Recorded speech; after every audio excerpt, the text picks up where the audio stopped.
Arizona, relying on a familiar formula, scoring in the late innings. Tonight, they return home to face an improving Mets team, just 2 games back of the Nats. Tanner Roark makes his first home start since a brilliant shutout performance 3 weeks ago.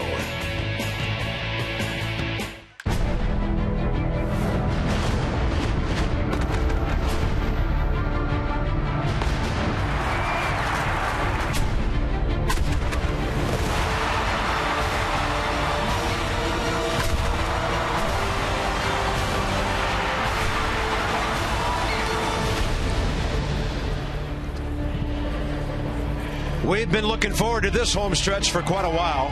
The Nats will be home for 2.5 of the next 3 weeks. It's Wilson Ramos bobblehead night. Yes, it is, at the ballpark. Don't shake your head, no.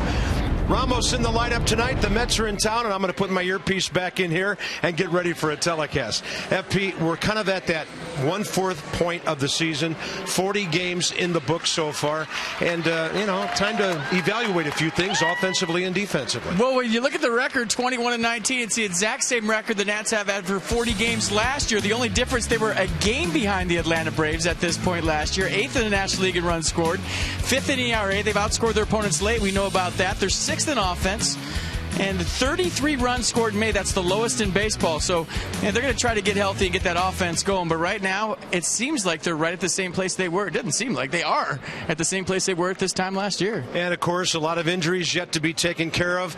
More on those. We'll have some updates for you during the ball game tonight. Couple of pitchers who've done quite well against the opponent they're facing tonight in Tanner Roark and a Nats nemesis, Jonathan Neese. Well, when you talk about Tanner, I mean, it's getting to the point where you are excited about when he pitches every 5th day. I look forward to watching the horseshoe go out there and do his thing, the way he competes with the stuff he has. So for Tanner Roark, he loves to pitch at home. You see the record in 3 games against the Mets, and he'll be doing his thing, working quick, trying to stay down the zone against a team, quite frankly, that isn't swinging it the way they'd like to. Yeah, Jonathan Neese 3-0 against the Nats. It's his 8th start. So the guys from the Big Apple, Mr. Met, not on the trip, we understand. But the Nats did open the series, the season series, of course, at Citi Field. They swept the Mets in 3 games. They scored 22 runs in those 3 ball games, and they batted .282. Maybe some home cooking will bring some of that offense back, which has struggled a bit in the month of May.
On Masson, brought to you by AT&T, mobilizing your world. By visit Annapolis.org. Find it here. and by Coons. When you're talking cars, you're talking Coons. Flags waving a bit tonight. It is gorgeous at the ballpark. Big crowd on Wilson Ramos bobblehead night. Visit trainsearch.com. Find your local Train Comfort Specialist dealer. It's hard to stop a train, really hard. So a very comfortable 68 degrees. The rain moved out after raining all night and a good part of the morning. It's absolutely perfect. Only the Padres have a lower batting average than the Mets, 229. Eric Young, Daniel Murphy, and David Wright. And David Wright has a hot hitter in front of him. He can do it on his own. But Daniel Murphy has been lighting it up for the Mets lately. Tanner Roark faces them for the fourth time in his career, third time it's a start. And here's EY Jr. to step in. We are underway. It's a little bit outside, underway at 7:05. There's the arsenal for Tanner Roark. Fastball averaging 91. Slider, curveball. The two off-speed pitches. Slider 82, curve 72, changeup 82. 91 running to the outside edge. And Roark coming off that gem in Oakland last time out, where he gave up just the solo home run, 2 hits over 7 2/3, struck out 5, walked nobody through 95 pitches.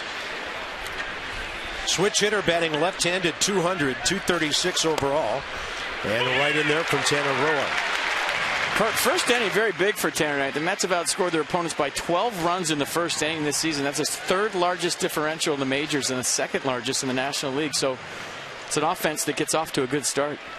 Against a pitching staff that quite honestly doesn't. So we'll see. And a 1-2 breaking ball, just foul tipped. Dana Demuth, 31st year the crew chief, has the plate tonight. And out at second base, congratulations to John Byrne, making his major league debut tonight. Ed Hickok's 10th year, Lance Barrett 2nd year at first and third respectively. What, do they like authenticate his clicker? Like, what do they do? Maybe when he works home in a couple days. Yeah, there you go. Danny Espinosa for the first out of the game. Set the defense for the Nationals tonight behind Tanner Roark.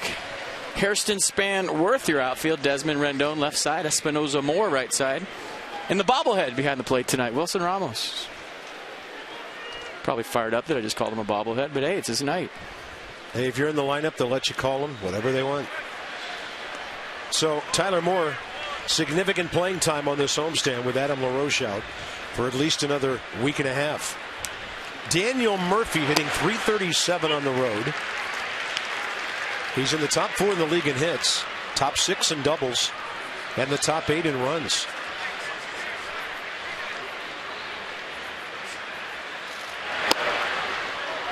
.290 career hitter, and right now he's at .317. There was some doubt whether he would be back this year. Turned 29 on the second day of the season. And right now the Mets need all the bats they can get.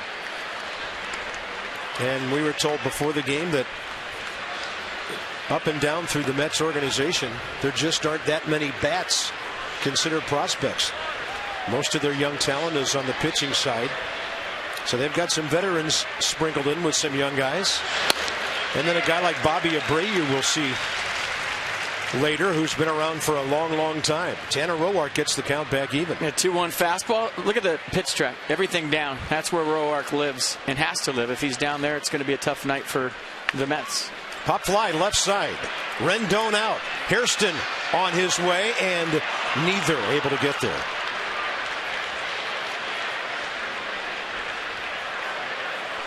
Kind of both looking at each other like wondering who was going to call it. Obviously Hairston had the better shot at it with Rendon looking over his shoulder, but good hustle by both guys, just perfectly placed. See, kind of they both looked at each other at the same time. Hairston looking at Rendon. Keith Hernandez right there on the rail looking on.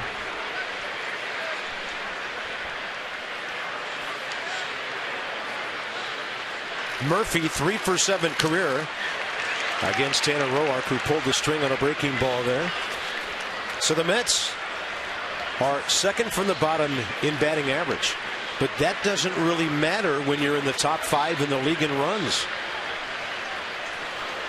Yeah, 163 runs. That's right behind the Dodgers at 175. And a ball out to left. This one playable for Scott Hairston.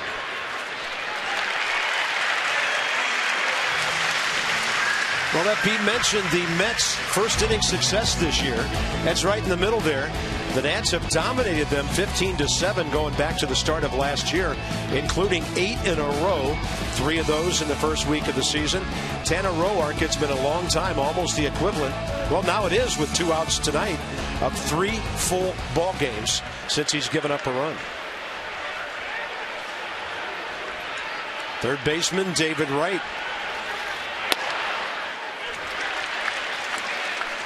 1 for 3 against Roark and checks in at 282 with a surprising only 2 home runs. Well, the Mets burst out against the Yankees the first couple of games at Subway Series in New York. Swung the bats well and then got back in their own ballpark and returned to old form. Terry Collins after the game last night saying, well, we hit 3 fly balls in our own ballpark that would have been out of Yankee Stadium, and all of a sudden with the New York media, here comes they need to move the fences in again. Pretty soon it's going to be Williamsport if they keep moving them in. Yeah, they've done it once. This one over on the first base side. Tyler Moore is there, and he drops it. He went basket catch on that. And off the bat of a right-hander, that ball will come back toward him a bit. Maybe it got him off the heel of the glove, and they could give him an error. And they have. An error for the over-the-shoulder catch? That did not look in any way, shape, or form routine to me. I'm sure if you ask Tyler, he'll tell you he should have made the play. But look at his eyes. They kind of were still up in the air, not to where the ball was going in the glove. But that's not like he was camped underneath a routine foul ball. That's questionable in my mind. Should he have made the play? He'll tell you, yeah. But he went a long ways.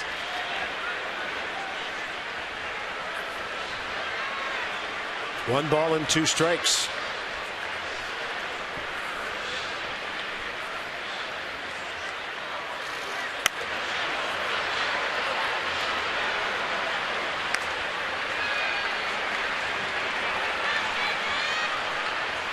The Mets are 19-21. Away from home, a little better than at home. They're 10-9. And against the East, they're 7-12. Nats are 10-8 against the division. David Wright gets jammed, and you give him another chance, he'll do something to hurt you. Dropping one into right field, he's aboard with 2 outs.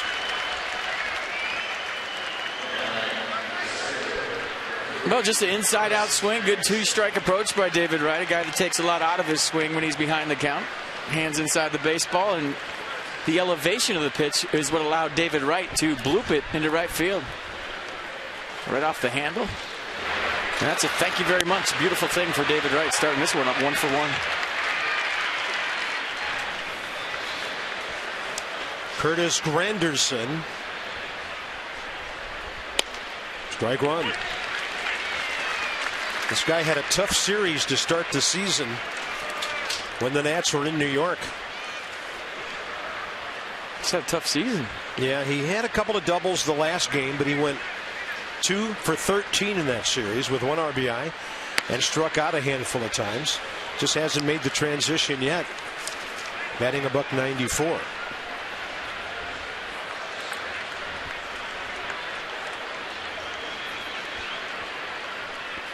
Both of those doubles against Tanner Roark. And that one whistles right in. Tried to run it back, maybe a little too elevated. I think Tanner got away with one right here. That's a belt-high fastball, and Granderson didn't think it was a strike. But that's a ball that he can hit. A little bit of a lean going for David Wright. He's a guy who's done a lot of running over the years. 17 stolen bases last year. He wasn't healthy. But he has regularly been a 30-steal guy in his career. By the way, that hit by David Wright broke an 0 for 10. He's running this time. Swing and a miss. Inning over. So David Wright gets aboard. Time for Tanner Roark to go have a seat and watch what Jonathan Neese can do against his teammates.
Done. Just still think it's pretty simple. If Denard gets on, this ball club has a really good chance of winning. When he doesn't, they don't. That'll bring in Anthony Rendon. Coming off a 3-for-13 series in Arizona, and that's inside. The Nats are 12-4 when Denard Span scores a run. That's a great winning percentage. Yeah. Of .750. That's the only job a leadoff hitter has, is to score runs. Everything else is irrelevant. Whatever you need to do to cross home plate, that is your first and foremost priority. And Rendon will take one to the outside corner. Saw an interesting note on Anthony today. Third youngest player in the big leagues who leads his team in extra base hits. Mike Trout, the Rays' Will Myers. The only two doing that younger than the Nats infielder. David Wright drops it. Everybody's safe. He was thinking two, and they get no one on David Wright's third error of the year. Boy, you see that coming. The in-between hop to the backhand side. And David Wright failed to turn a double play last night against the Yankees in a shift position as the, quote, Mets shortstop. And right here starts this one up with an error. One of the better defensive third basemen in the game. You see that little in-between hop? The glove closed just a hair early, and that was the difference. Saw two games last night, Carp, lost because of the shift. The Angels, Colin Cowgill hit a routine ground ball to second base. They were in a shift, went for a hit. Mike Trout walked off after that. And then last night in New York against the Yankees, David Wright was the shortstop, and he looked like a third baseman, turned the double play, didn't turn it. And the Yankees scored 1-1. And somewhere in the great beyond, the inventors of this game are smiling. Mess with our game, will you? Yeah. I mean, we only played it a certain way for 150 years. Well, you take a third baseman and you tell him to turn a double play like a shortstop, and he was flat-footed. He threw it in the dirt. He didn't come across the bag. One of the better defenders at third was asked to turn a double play like a shortstop. How many times does he work on that? Worth 5 for 20 career with a walk against Jonathan Neese. Base hit left field. Here comes Denard Span. Bob Henley sends him. Eric Young's throw is short, and everybody's going to move up. Nice swing. Great call by the third base coach. And a big inning possibility already. Well, it's good scouting by Bob Henley. He knows the arm strength of the outfielder, but what a slide by Denard Span.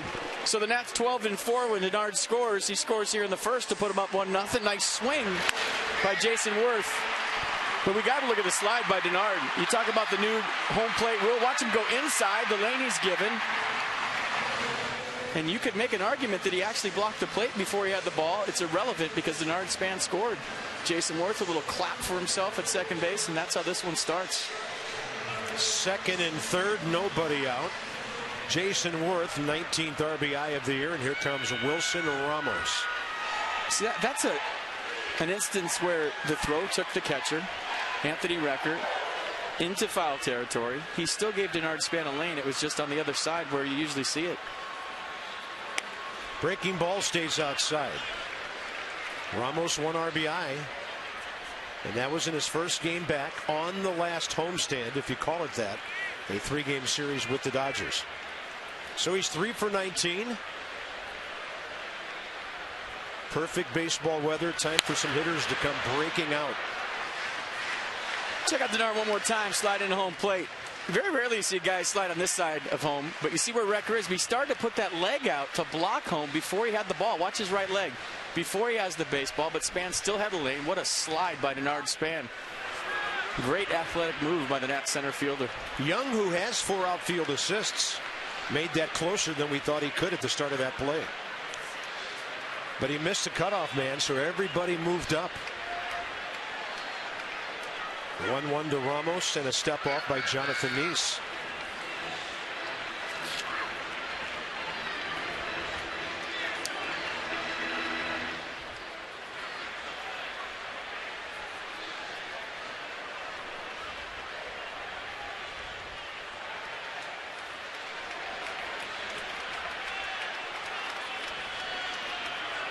And now having a hard time getting together with Anthony Recker. who's been a backup catcher primarily in his big league career. Travis d'Arnaud not with the Mets right now. They have young Juan Centeno as their backup. d'Arnaud took a backswing to the helmet the other night against the Yankees, and he's on the concussion list, and they're hoping it's just 7 days. He got drilled. Ramos high in the air, left center. Looks deep enough to score. Rendon. Worth's going to even take a few steps toward third. Wilson Ramos gets a job done, and the Nats lead 2-0. Buffalo on his bobblehead night, coming through with an RBI in the first. It's a strong man. I didn't think he hit that ball that far. I was wondering if that was going to be far enough for the sac fly. Obviously it was. And the tables are flipped right now for the Nats. The first inning error hurting the Mets, and the Nats capitalizing. Well, I wouldn't mind seeing that thing go the other way for the next 40 games. Golf clap from the skipper. Way to go, Buffalo. Here's Ian Desmond. On base 17 of his last 18 games. Came up with timely extra base hits in the Arizona series. Ian, in that series, went just 3 for 10, but he drove in a couple of big runs in the 9th inning on Wednesday. 1-0, well outside. Seems like somewhere in that Arizona series that the amped up April Ian Desmond turned into the Ian Desmond that we've been used to the last couple of years, where the game slowed down. Feet are slow, making good decisions at the plate, showing some confidence at shortstop. Taking on 2-0. You know he would have been hacking if it was anywhere near. And Ian Desmond works it to ball 3. He's 3 for 17 career against Jonathan Neese, who's 2-0 with a 1.67 ERA in 5 games started here at Nationals Park. Borderline strike, 3-1.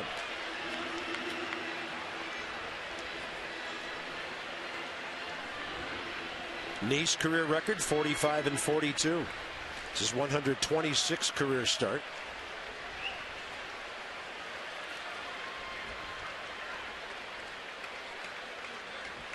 And he's been off the stretch for every hitter since Span. Upstairs, Desmond unable to get there, 3-2.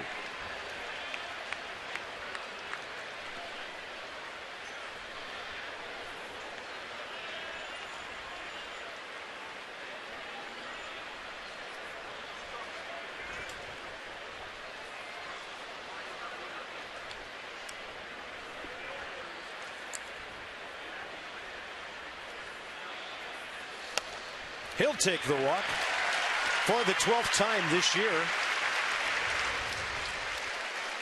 The game seems to be slowing down for Ian Desmond, getting back into his groove, and I think it happened in Arizona. Obviously the home run, taking his helmet off, but just watching the swings, the approach, it's more of a 90% swing, 85-ish to 120% swing that he was taking the whole month of April. And I even like the error he made the other night when he went to the backhand side, jumped and threw across the infield. That was a very confident, aggressive error, and those are the kind you want your shortstops to make. Well, Scott Hairston's specialty is doing damage against left-handed pitchers. He did it for the Mets last year.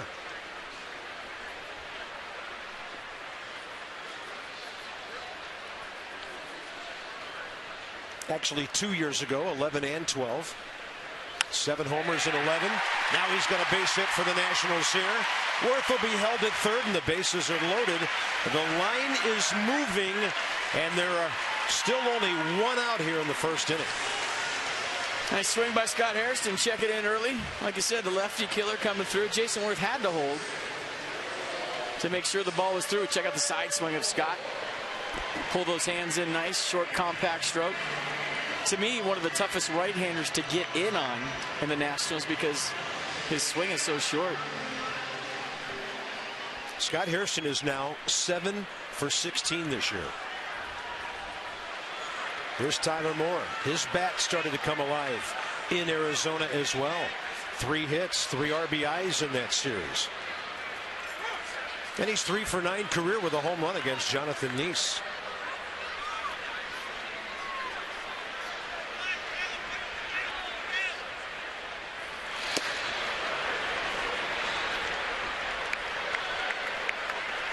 A little more pressure on Neese these days. He's 2-2 with the league's 7th best ERA at 2.17, but Dylan G is disabled. Man, look at those career numbers for Tyler Moore.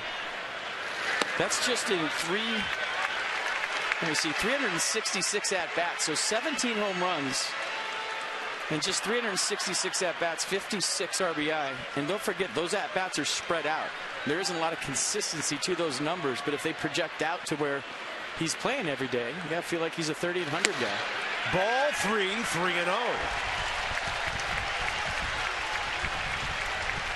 Neese has good control numbers this year, 36 Ks, 11 walks, but a walk already in this inning. Green light. This could be interesting. That was my inside voice, sorry. 3-1. Well, a lot of times against crafty lefties, you don't get the same pitch 3-1 that you get 3-0.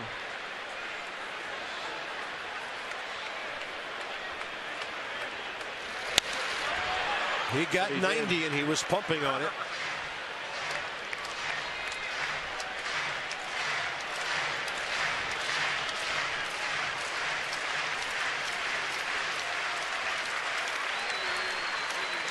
Big crowd looking for a big first inning.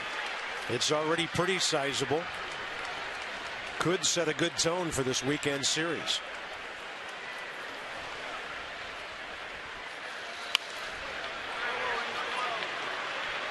Tried to run that cutter in at 89. Good job fouling it off. He has a starter in his career. Moore's hit .256 with 15 home runs and 48 RBI and just 293 at-bats. So there's your projection, right? Well, like I said earlier, with that 1.67 ERA, he's been great here. Seldom has walked anybody. Tyler Moore, that's a ground ball handled by Murphy. And Moore beats it to his credit, giving the Nats another run. Great job of not freezing at home, thinking he may have lined out.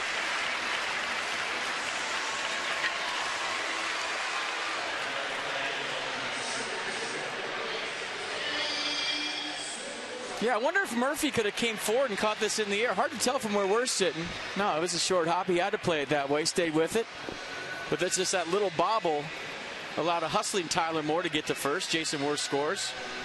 And a nice hard 90 from Tyler Moore. A little flinch right there, thinking it was a line out. Put his head down at the end and beat it out.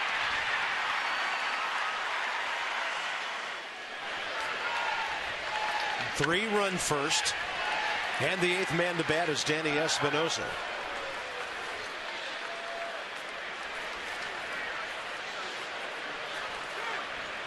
Time had been given, no pitch.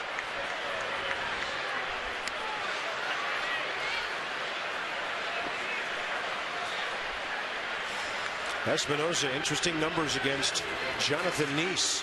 A double, 5 for 10. From the right side of the plate, Danny's just 9 for 40 this year.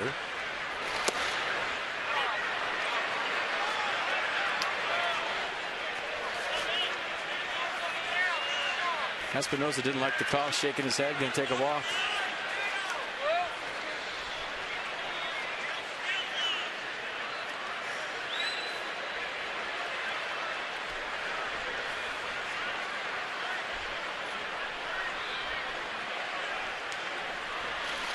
In the 0-1, we'll have him jumping back.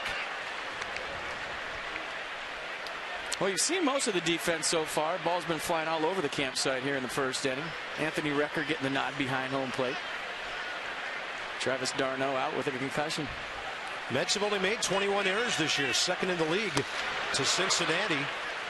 The Reds don't commit an error hardly ever. They have only 12 so far. So the Mets have been pretty reliable with the gloves. David Wright's error hurting them in this inning.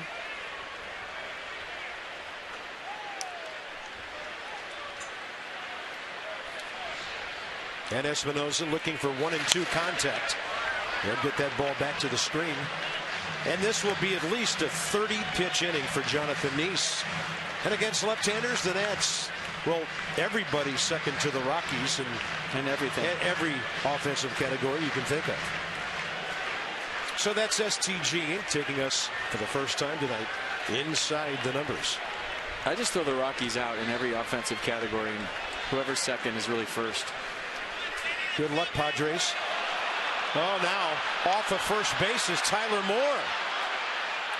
Now we've got a pickle between home and third. Ian Desmond caught. Rundown continues, and they're going to get him. As I wonder if Tyler Moore looked up. There was a big deal made of it the other night when the Mets went against the Yankees unmolested from first to second on a shift. This time it didn't happen. Well, Desmond tried to run into Anthony Recker right there to get an interference call. But nonetheless, the Nats have a big first inning. They score 3 runs. Nice slide by Bernard Span, and Tanner Roark's got something to work with.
Stuff to digest. Let's take a look at it together from behind home plate. Gives you a great view. You see Tyler Moore taking off quick. Maybe a design play right here, but if Tyler could just stay in that a little bit longer and Desmond doesn't break down the line as quick as he did, you were looking for one more throw there in the middle to allow Ian Desmond to use his speed and score.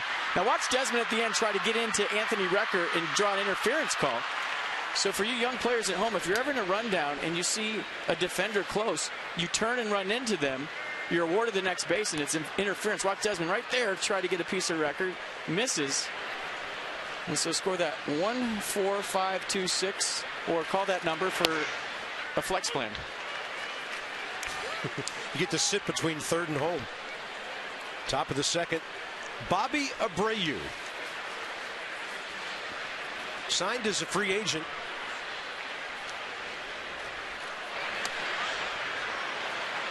So the key for the runner on third in that, if it's a design play, is when you're shuffling down the line, not to draw enough attention to you, but as soon as you see the defender in the pickle between first and second, throw the ball. So you're going on release. Say the second baseman's running Tyler Moore back, and he throws it, and the ball's up out of his hand. That's when, as a runner on third, you break. Ian kind of shuffled off a little too far, alerted Daniel Murphy that the play was on, and then that's how that whole thing ended. But you're waiting for a throw in the middle of the diamond so you can score from third. Bobby Abreu just 23 at-bats in 16 games. And a swing and a miss as Tanner Roark throws it by him. Mercedes-Benz will have a look. We keep showing the pitch, and I'm looking at the pitch track to see the sequence because everything from Roark is bottom of the zone, and that's good.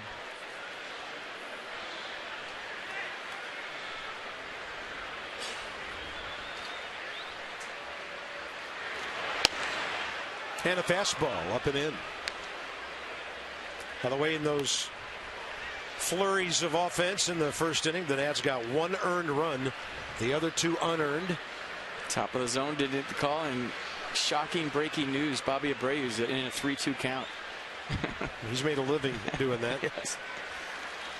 Roark throws him a strike and he pulls it foul. Wasn't there a few years there, Carp, when he was a Philly, that he saw the most pitches in the National League? The guy that's always gone deep into counts. Over 100 RBIs as recently as 09 for the Angels. Did that a couple of times for the Yankees and the Phillies before that.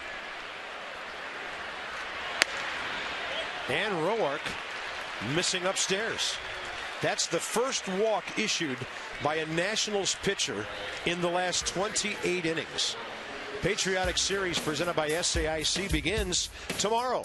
4:05 game, and as part of Armed Forces Day, complimentary military tickets available to service members. That's at the Grand Staircase box office near first base, beginning at 12:30. All seating subject to availability. Must bring your military ID. Come and join us. First come, first served basis.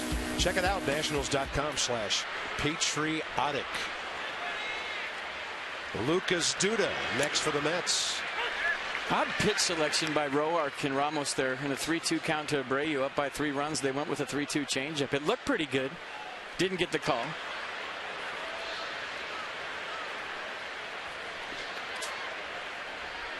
Well, there's no more controversy about first base in New York now that Ike Davis is a Pittsburgh Pirate. Lucas Duda trying to prove now he can play there every day.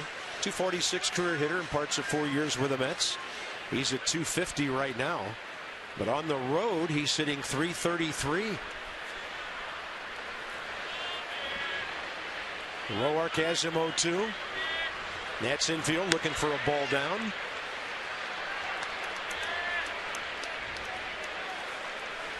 Duda 1 for 7 career against Tanner Roark.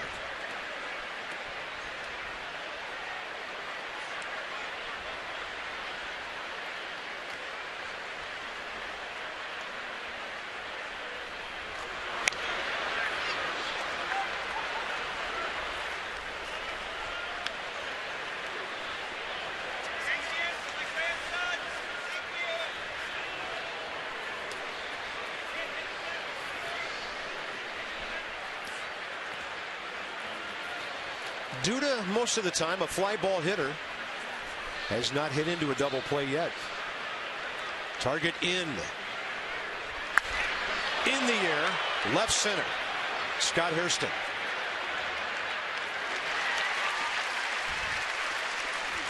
For the Achiever and You, PNC Bank, with our minor league report. Tony Renda at High A Potomac, 23 years of age, California Golden Bear, and look at what he's doing. A .381 batting average, scoring runs, driving them in over an 11-game stretch. That includes tonight so far even. He's a gamer.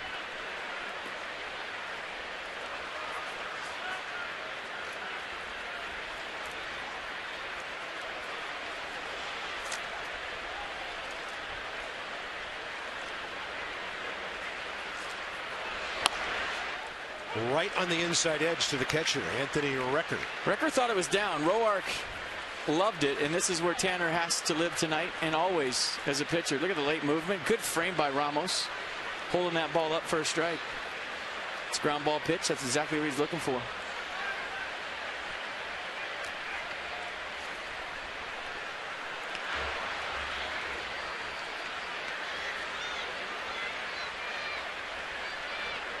Recker has appeared in 17 ball games, 45 at bats, with 10 base hits. 30 years of age, from Allentown, PA. That's a beauty. Breaking ball. Hitter made an offer as it crossed from one side of the plate to the other. That's a slider from Roark, 83. You see the rotation. Not a real dot on that pitch, but just enough break, almost cutterish at 83 miles an hour for a strike.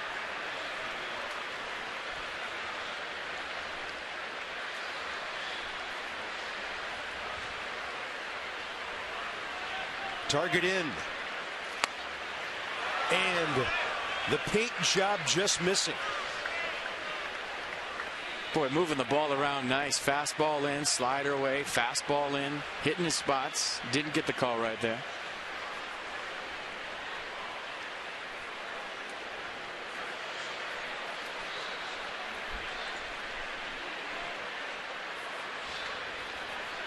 They're going to stay in there. He did commit and just got a piece of that ball. Other series involving the East tonight. Phillies underway at home. Reds have 3 early runs on them. The Marlins are in San Francisco tonight, continuing their road struggles. And Atlanta is at St. Louis in less than an hour. The Marlins are 4-16 on the road. They'll be here on the next homestand. 1-2 pitch.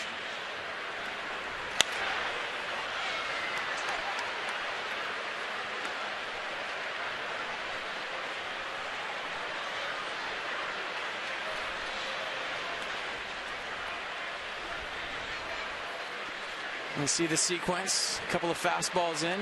That last pitch, a curveball. Number 2 is a slider.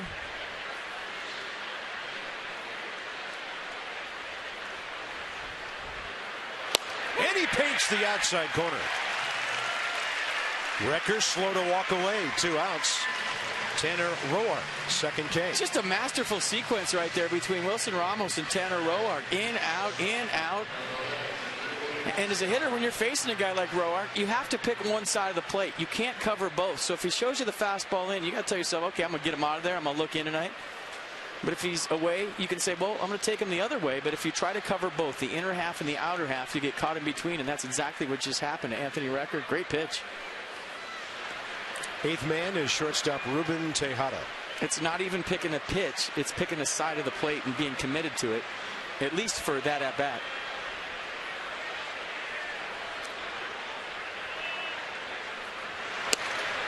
And he showed bunt with Anthony Rendon way back, but with 2 outs, is that a good play with a pitcher on deck? Well, he's trying to turn over the lineup, is his thinking.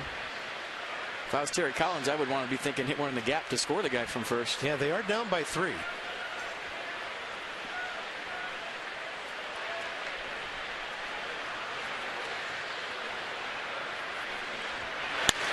Up the middle, might have hit the mound and changed directions right to Danny Espinosa.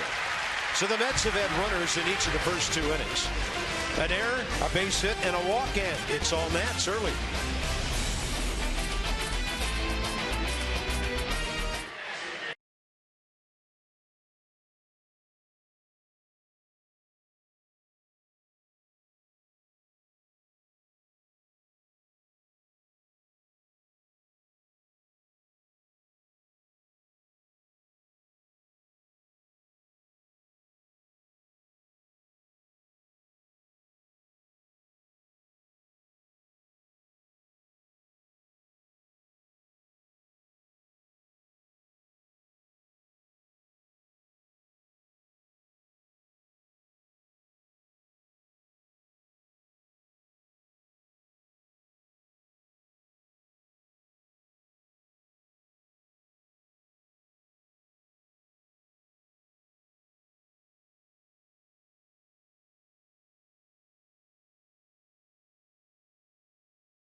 It's getting close, folks, and boy, do we miss Ryan. I mean, you talk about his presence in the lineup, what he means to this ball club, even what he means to this franchise. So this is earlier today, about 3 o'clock, and a lot of people looking at the thumb. I'm looking at the glove. and what he's doing in the outfield, and that is a left fielder's glove that Ryan Zimmerman has on, or an outfielder's glove, I should say. Not a left fielder's glove. They don't make those. But that throwing motion is that of an outfielder. So very interesting stuff. Stranger things have happened. Maybe he plays a little outfield when he comes back. Who knows? Stepping in for the Nats, Danny Espinosa, who was in the batter's box when that double rundown took place last inning. And Dan, I thought you had a great question for Matt Williams. You asked him today if maybe Ryan's shoulder has gotten some additional healing during this time on the DL with the thumb. Well, the Nats obviously didn't want to lose Ryan Zimmerman for 5+ weeks, but I mean, when you're talking about Ryan Zimmerman's right shoulder, there was inflammation in there that was causing him a lot of discomfort. That's a high throw, and Danny Espinosa evidently gets in under the tag of Lucas Duda. And if they don't give him a hit, it'll be a throwing error on Ruben Tejada. Well, they may give Tejada the error, but the error was in how Tejada fielded this ball. He stayed back on it. And they might review this. Did they tag Espinosa before he got to the base?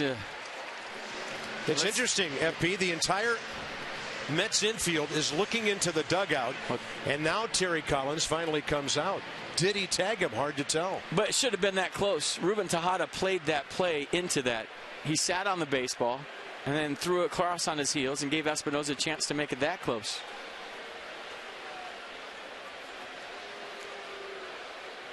Right now, Terry Collins headed back. Is Ed Hickok's going back with him? It looks like they're going to officially challenge this play. Well, it has to be conclusive. What do you got? I'd say that's pretty conclusive. Looks like a tag to us.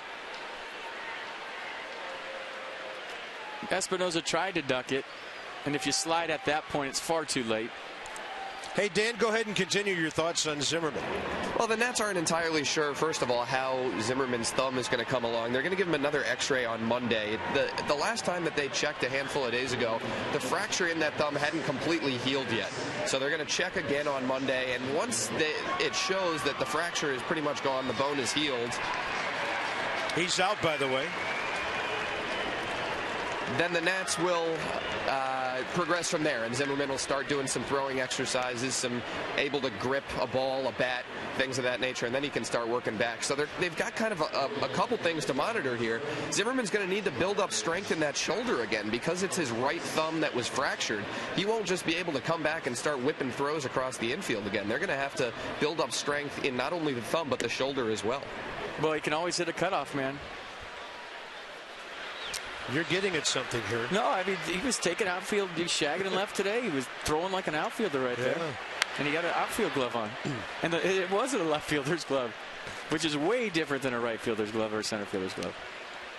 Totally different model all the way. Oh, yeah? Yeah. No, they're all the same. You know, I was looking at the glove earlier that David Wright uses. Any outfielder in baseball would love to have that picker on. He cuts off the ball with it right now. He made that error in the first inning when he closed his glove too soon. It looked like he was closing a door when he closed that thing. 2 outs.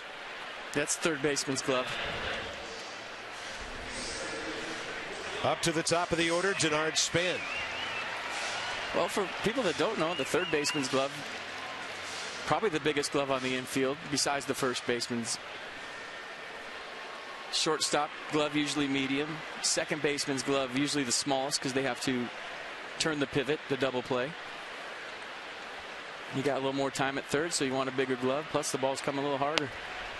Here's Denard Span. He takes ball 1. STG Inc. again takes us inside the numbers. And maybe it'll be 13-4 because he's already scored a run tonight. Leading off the first with a clean single to right. Rendon reached on the David Wright error. Worth delivered an RBI hit. Ramos a sac fly. And after a Desmond walk, Hairston a base hit to load him up. And then Tyler Moore beat out a double play ball to add another RBI. 2-0 pitch.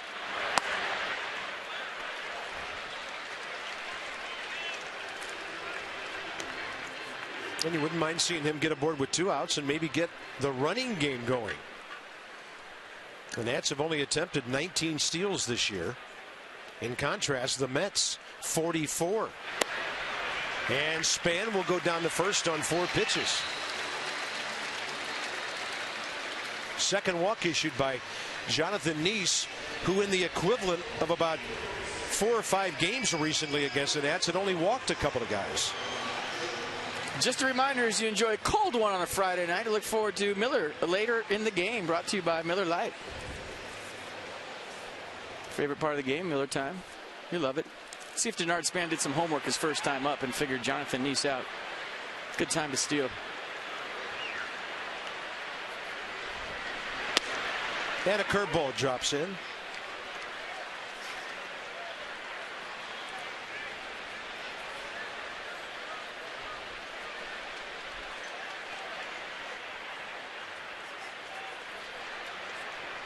Anthony Rendon bounced to third that David Wright booted first time up. Opened up a big inning.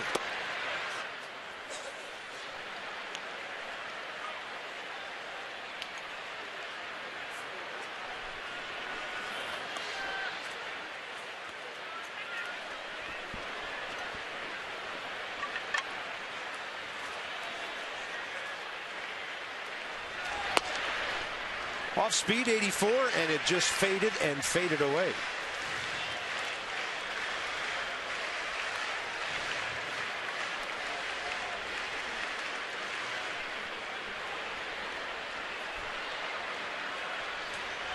Outfield has Rendon shaded toward the right center gap. Out ahead of that off-speed pitch. And the count's even 2-2. I'll tell you what, Anthony Rendon has slowed down a little bit because the league is pitching him tough. They're not just throwing 2-1 fastballs in there anymore, even with the location. They've realized that if you go in, he can pull you. If you go away, he'll go shopping at the gap the other way. So now the league is starting to throw him off speed and hitting counts. Runner on the move, and a bouncer to short for Ruben Tejada. A little more aggressive with crow hops on that throw. The Nats get a 2-out walk. They've stranded 2 and on to the third inning. Washington by 3.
You're looking at live right now, and I think that's Tyler Clippard getting loose.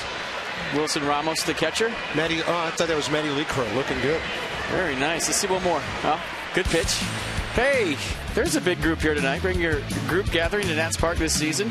The bigger your group, the bigger the discount. Check out nationals.com/groups for more information on all group theme nights, as well as additional group experiences or benefits. Call 202-675-NATS. Huge group here tonight. Great crowd. Jonathan Neese, a 160 career hitter. Hitless this year, 0 for 9. Well, did you see the Mets pitchers got their first hit last night? Wow. Of the year. They were 0 for 64. And Jacob deGrom came up and in his first major league at bat, slapped a single to left field and got their whole staff on the board. And the staff not on the board yet tonight. Strikeout number 3 for Tanner Roark. That's $37 more to the Children's Inn at the National Institutes of Health. Thanks to our D.C. area Toyota dealers. Steven Strasburg's number 37. And that's how many dollars go to NIH to help children and their families for every Nationals strikeout. Top of the order, Eric Young.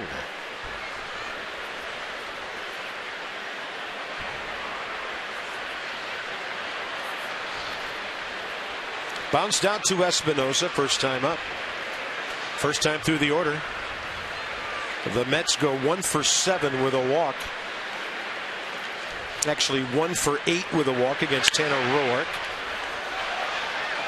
Was looking at that David Wright batted error on the foul ball that Tyler Moore dropped, but the at-bat continued after that. So if Tanner isn't hit hard early, he has a great chance at pitching a good game. He's through the first 2 1/3 here.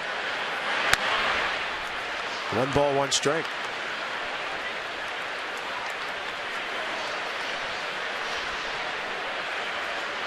Steve McCaddy watching Tanner have a couple of long innings. 23 pitches first inning, 20 more in the second. And a dandy changeup at 82. You see that kid from Washington, the high school kid that threw 194 pitches in a 14-inning game the other day, got all the attention in the media yesterday. 194 pitches. 14 innings. The last major league pitcher to throw 14 innings was the guy we just showed, Steve McCaddy. It's the last time it happened. Some kid did it in high school. 194 pitches. Must have had to really get a win in that one. Well played by Tyler Moore and Tanner Roark. 3-1 on that play. Speedy Eric Young retired. He'll hurry up everything on a play like that. And that's 5 in a row since the walk to Abreu. Well, I guess the kid was a position player. He's not a normal pitcher. They need him for that game. He gave him 194 pitches in 14 innings, and all the controversy was about the pitch count and how he's going to blow out and get Tommy John surgery. Hey, it's a high school kid having fun. He's probably not going to play past high school. Not now. And Murphy will bounce one up the middle. Danny Espinosa lays back, gets rid of it. And Tanner Roark is starting to throw some ground balls. Jason Worth already has an RBI hit tonight. Ramos and Desmond follow him in a moment.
Important connections. 3-0 Nats. Let's go back to that big first inning. Denard Span getting the party started.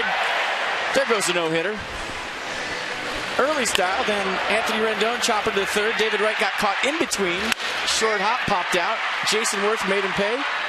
Denard Span with a great slide. Bob Hendling with a good send. That put the Nats up by 1. Wilson Ramos, sac fly. Would put him up by 2. Worth, Ramos, and Desmond, top of the third. So Jason Worth, his 19th run batted in. And he's been tough on left-handers this year. already adding a hit to that total tonight. He came in batting .438 against lefties, third best in the league. Rendon at .395, seventh best. That's a sharp two-hopper out to Ruben Tejada.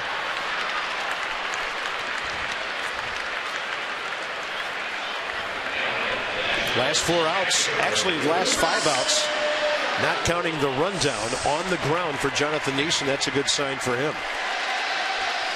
That'll bring in Wilson Ramos. Well, this is one of those games as an offensive ball club that Matt Williams would love his team to tack on a few more here and a few more there. Not just sit on a 3-run lead, try to add on.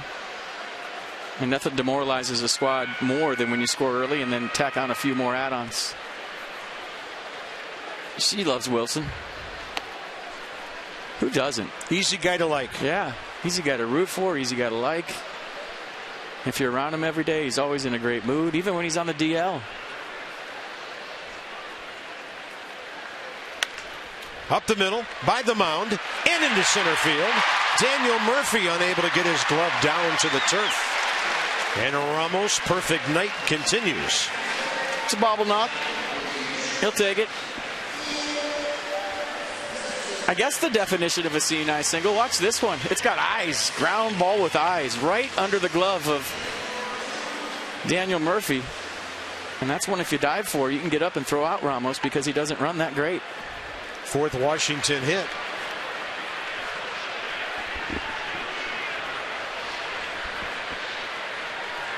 First time up tonight, he and Desmond walked.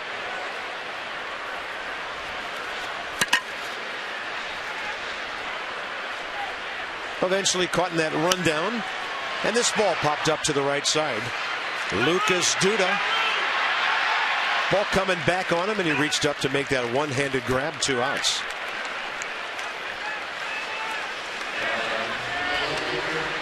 That'll bring in Scott Hairston.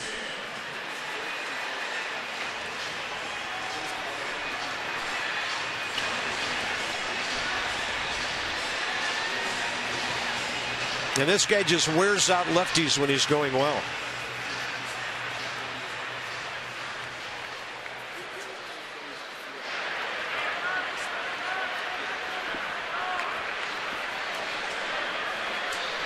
We forget that Scott is the active leader.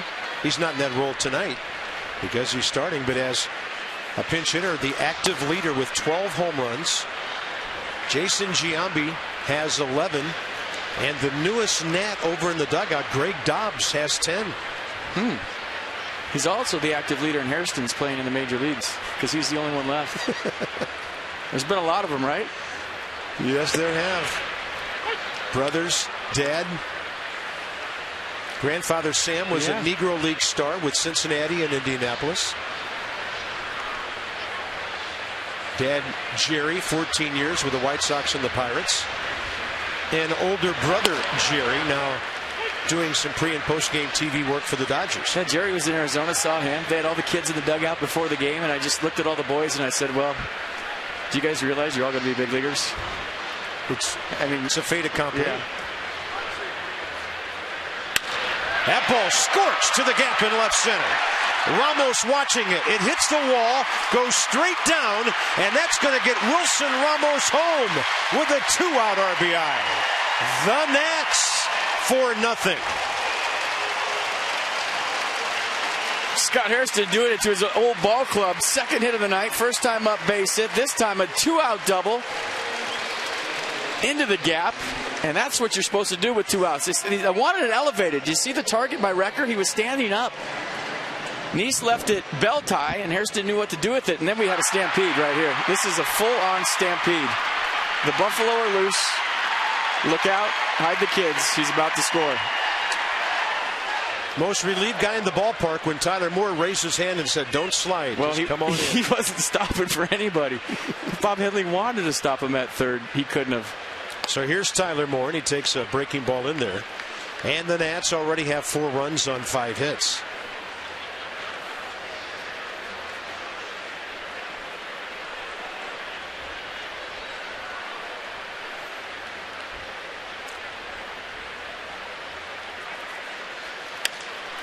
And he hooks one to left field. That ball gets away from Eric Young. Coming home to score, Hairston. It's all Washington now, 5-0.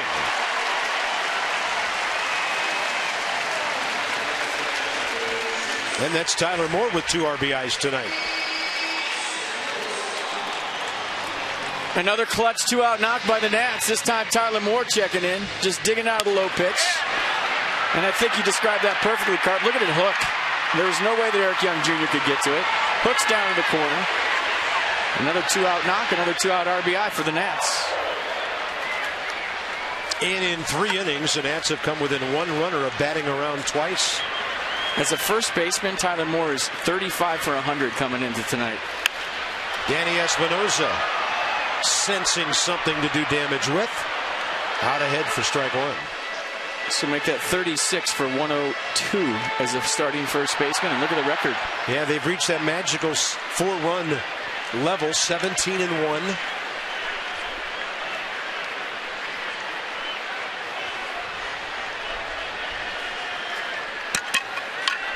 If they score 4 runs or more the rest of the season, they'll go undefeated.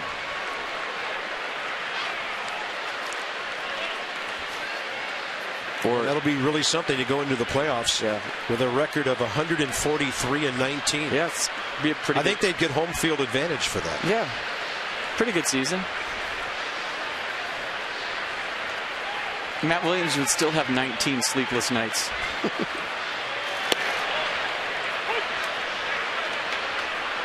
Ball and 2 strikes to Espinosa, who grounded out first time. Initially called safe, Terry Collins challenged it, and the umpires were forced to reverse that call.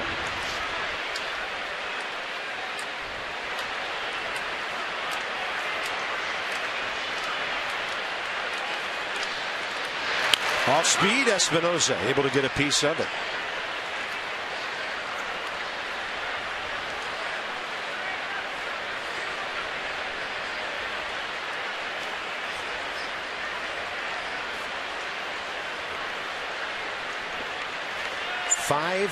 Nothing. Early innings.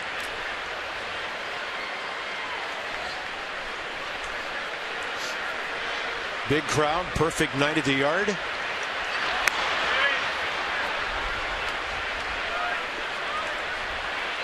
Turned into a beautiful day after the rain passed through. 15 of their next 19 games here.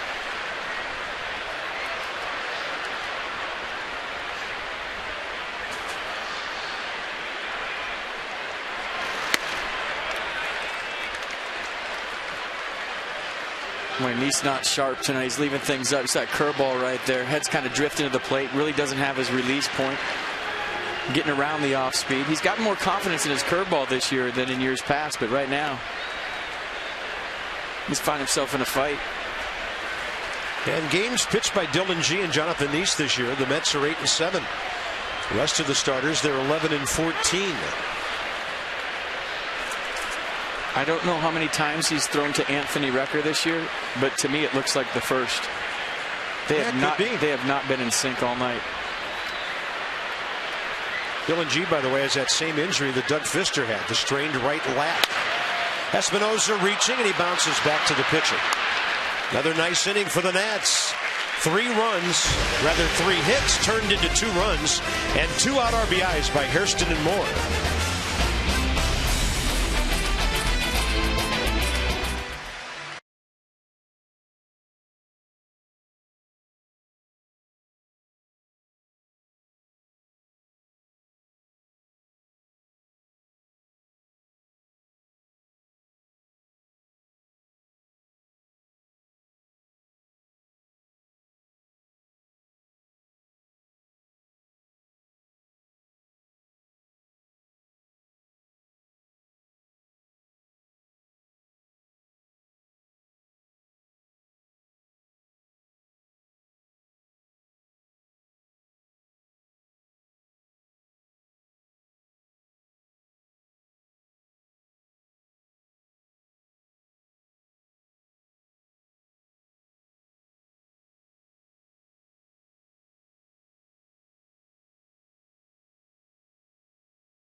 Federal Credit Union. Troop recognition. Once a member, always a member. Navy Federal Credit Union. What a gorgeous sight. Nats Park, big crowd. Some crazy guy in the upper booth waving at you from the left field camera. You see me waving? It'll be David Wright, Curtis Granderson, and Bobby Abreu. Well, I was wondering how the Mets would react tonight after coming off that big Subway Series against the Yankees. And anybody that's ever been to those games knows it's very electric, almost a playoff-like atmosphere. And tonight so far, they seem like they're coming off a huge series against the Yankees. Understandable. Yeah, it was such an odd 4 days. Home team didn't win a game. Mets won 2 in the Bronx, and the Yankees won 2 in Flushing. Here's David Wright, top of the 4th.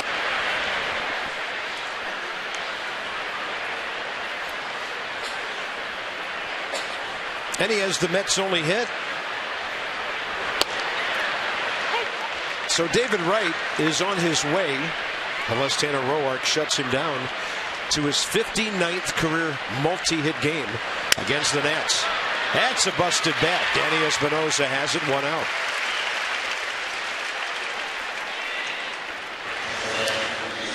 Not so fast with your multi-hit game stat over there. I jinxed him. Nice. No, I don't. No, I didn't. I don't believe in that. That's cool. Are you talking to yourself right now? Are you having a conversation? He's giving me a hard time right now, Bob.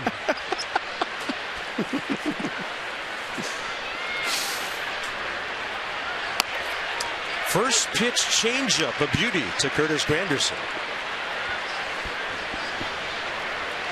Struck out swinging, first time up. Tries to pull that pitch. That was a good pitch by Roark. It was fading away from him, and Tanner Roark has his 5th ground ball out. His changeup's been his best pitch tonight, by far.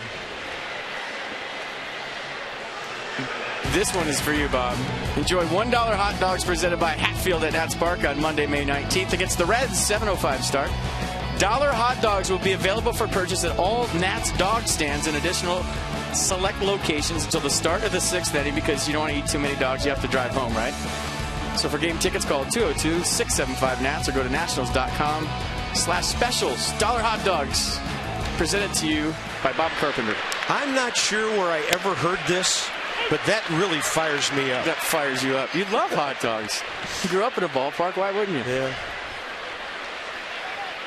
Got to be grilled. You were an usher since what? You were 14? 16. You had to be 16 to get that job. That's great. Bobby Abreu. Fastball up. 1 ball, 1 strike.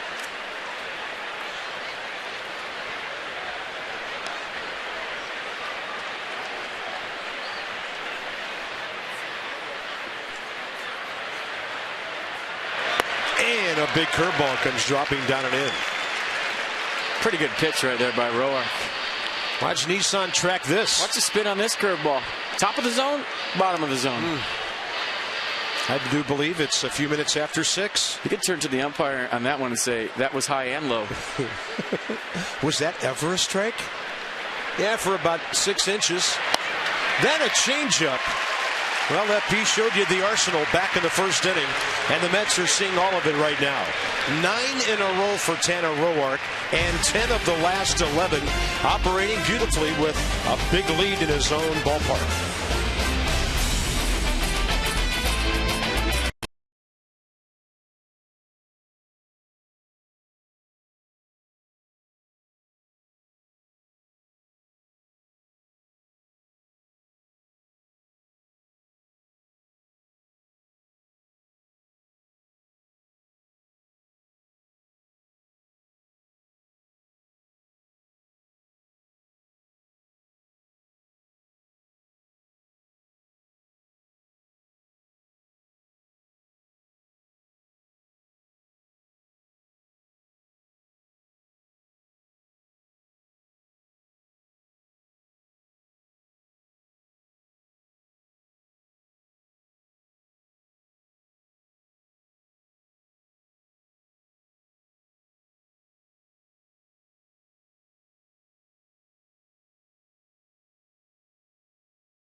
but evidently in the ballpark right now.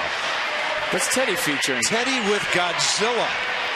He almost looks more like the Geico Gecko to me, but evidently. Now, if George was in the NBA, he would be fined for that. That was a horrible dive. And Teddy wins it going away, thanks to some prehistoric help. Bottom of the fourth inning, Tanner Roark for the Nats. Roark, Span, and Rendon. This guy will get his rips. 1 for 11 on the year, but he has 5 career hits in 25 at-bats.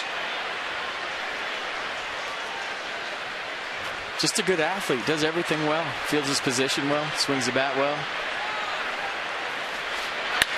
Hits it sharply, and the second baseman was over from where the normal position would be. And you could say some defensive jockeying right there cost the Mets an out.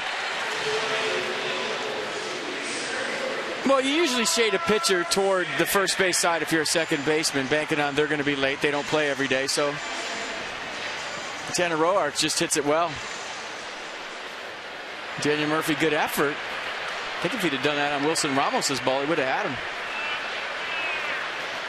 Yeah, that would have been a 1-2-3 inning if he had. Top of the order, and here's Denard Span again. Don't you love it when your leadoff guy bats 3 times in the first 4 innings?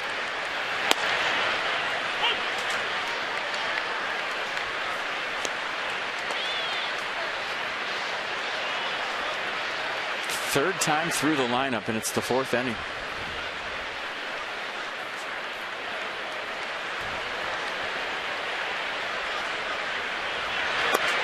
And Denard, you know, he's seen the ball well. That was a breaking ball that was near being a strike. He didn't even give it a second thought. The count's even 1-1.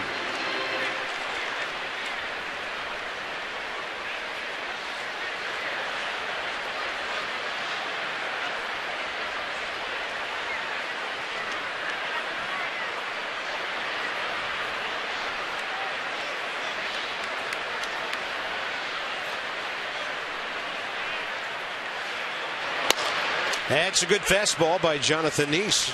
One of his best heaters of the night.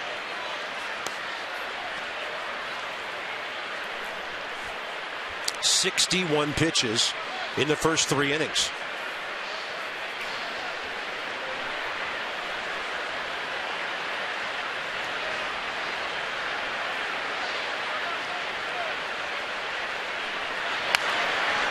Able to wait on that breaking ball and foul it straight back. All right, fans, you know it, you love it. It's time to tweet your photo using hashtag #MASSonPhotos for a chance to have it shown in a future broadcast. We'll show one tonight. That's brought to you by AT&T. We'll make up names and places for you. Guy's got his helmet on. Look at that. Gamer. It's not a bad idea, right? Not over there, it isn't. I mean, you're right there. You're looking through your lens. I think it was about 5 years ago. Mitch, the Nats official team photographer, got his wrist broken on a foul ball over there. I've never seen him wear a helmet before, though. Yeah. That's a first. Up and in to Denard Span. 2 balls, 2 strikes. Taking photos is hard. I mean, it's nothing to mess with, especially if you're going to tweet them and use hashtag #MASSonNationals. You should probably put your helmet on at home before you send it in, too.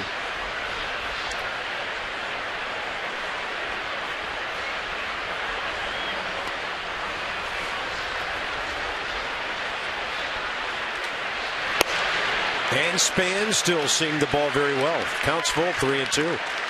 Jonathan Neese has walked him. He's walked 2 tonight. A couple of guys, quite frankly, that are not easy to walk. Span and Desmond. I'll tell you what, if he's in a groove with his catcher and throwing strikes like he normally does, he gets that last call. But because he's been a little bit erratic tonight, and they haven't been on the same page, and there's not a good tempo going, he's not going to get the close ones. And Denard Span swinging through that. First strikeout tonight. It's social media weekend starting Friday at the fairgrounds. Masson is celebrating social media weekend, like I just said, presented by Navy Federal Credit Union all weekend long. Masson will be rewarding fans with awesome prizes, exclusive opportunities. Be sure to follow the action on Facebook, Instagram, and Twitter by using hashtag Masson SMW.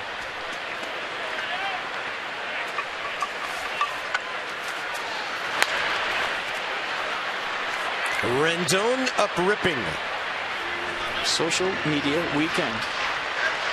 And you are not invited, partner. Sorry. That's okay. I got friends in town.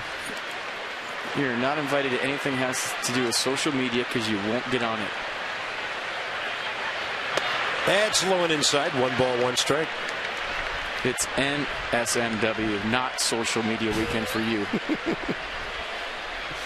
Carlos Torres for the Mets bullpen.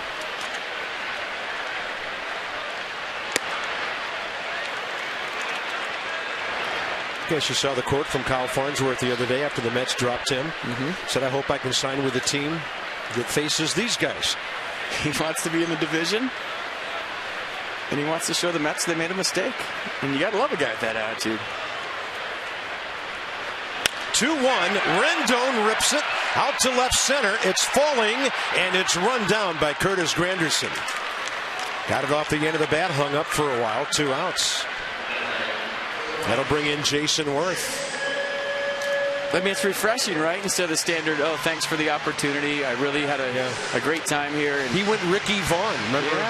Remember when he thought he got cut in Major League? I'd like to have those two back in the lineup. Oof. Matt Williams would. Everybody that's a Nats fan watching would. And the guy named Zimmerman.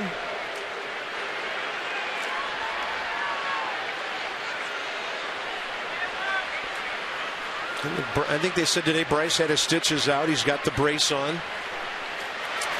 But still going to be a while. Ryan Zimmerman, a footnote on him. This coming Monday will be 5 weeks out for him after his injury in Atlanta.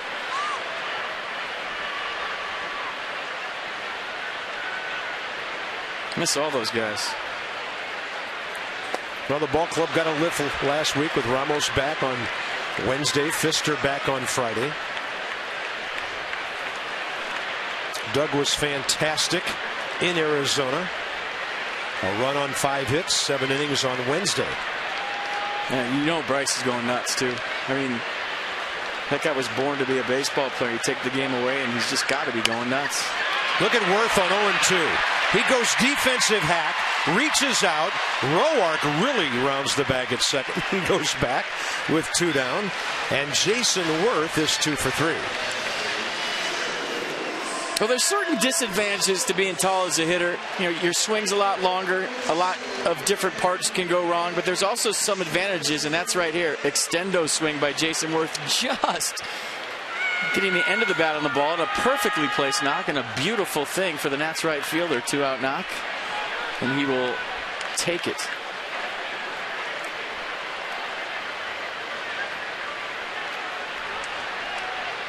Wilson Ramos, sac fly and a base hit.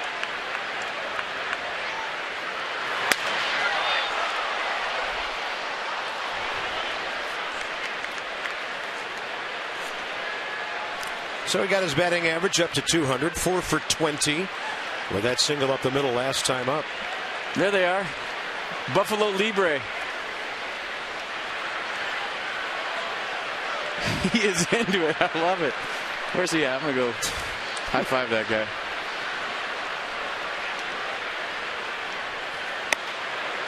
One ball, 1 strike. Well, I mean, it's only a matter of time before people are wearing Buffalo costumes to the ballpark, and maybe a few mounted Buffalo heads.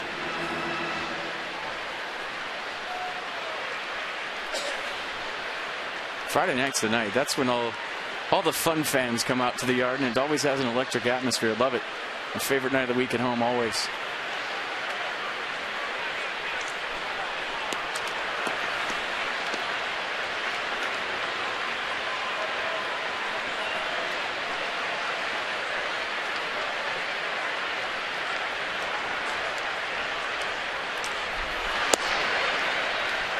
He's ahead now. The hitter, that is, 2-1.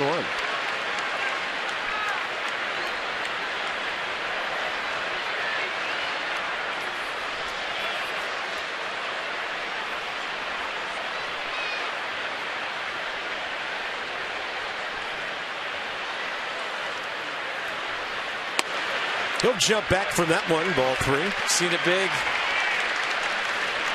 Yeah, the Nats are proving tonight they're a tough team to knock down once there are 2 outs. Last inning, a pair of 2-out RBI hits by Hairston and Moore.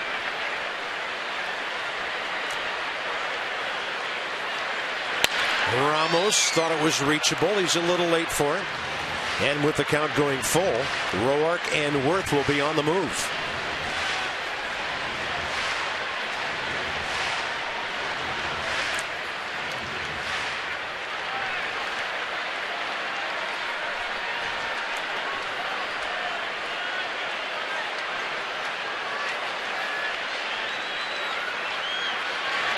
On a big breaking ball, he strikes out. Jonathan Nee's first 2 Ks of the game in this inning. It's on to the 5th. Tanner Roark and the Nats on a beautiful evening for viewing monuments and a scoreboard.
Nothing Nats. This one going to the top of the 5th inning. Lucas Duda, Anthony Recker, and Ruben Tejada. Our next 5 will take us through the rest of this homestand. 4 o'clock game tomorrow. Gio looking to bounce back against Bartolo Colon. Jordan Zimmerman, Zach Wheeler, good matchup on Sunday. And then Monday it'll be Steven Strasburg against the Reds and Mike Leake. Doug Fister, Johnny Cueto. On Tuesday, Tanner Roark and Alfredo Simon. Oh, wait a minute. It's Simon again, isn't it? It was Simon for a while. Simon says Simon. Cincinnati Reds after the Mets. Big shift on for Lucas Duda here in the top of the 5th inning. He flied to left first time up. Ian Desmond stays home. That's Anthony Rendon by the umpire.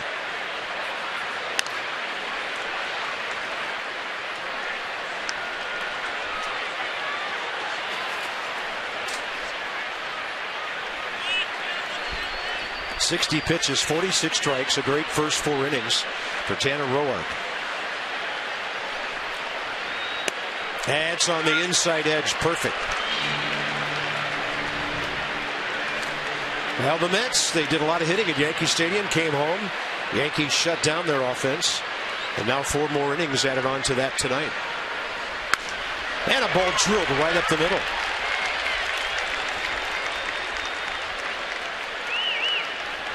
Lucas Duda, 1 for 2. That breaks a string of 9 consecutive batters retired. Anthony Recker and Ruben Tejada the next 2.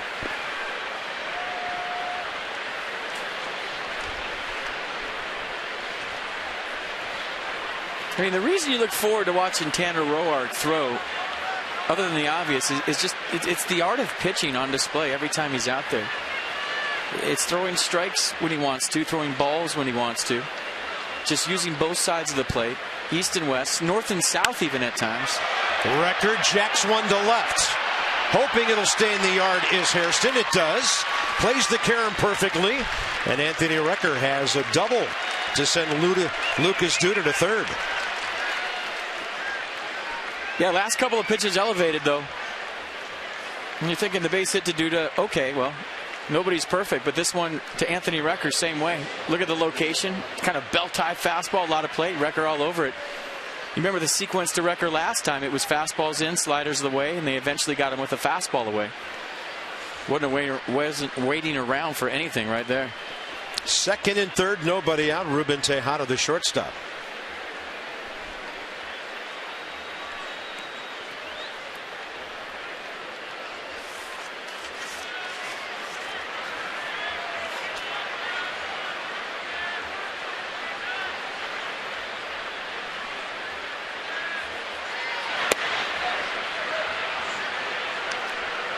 Bounced out to Espinosa, first time up. Looks like Chris Young has hopped into the on-deck circle. He's going to do it for Jonathan Neese tonight. Yeah, Terry Collins sensing he might have a crooked number to get up on the board here in the fifth inning. Another breaking ball. This one's a strike, and the count's even.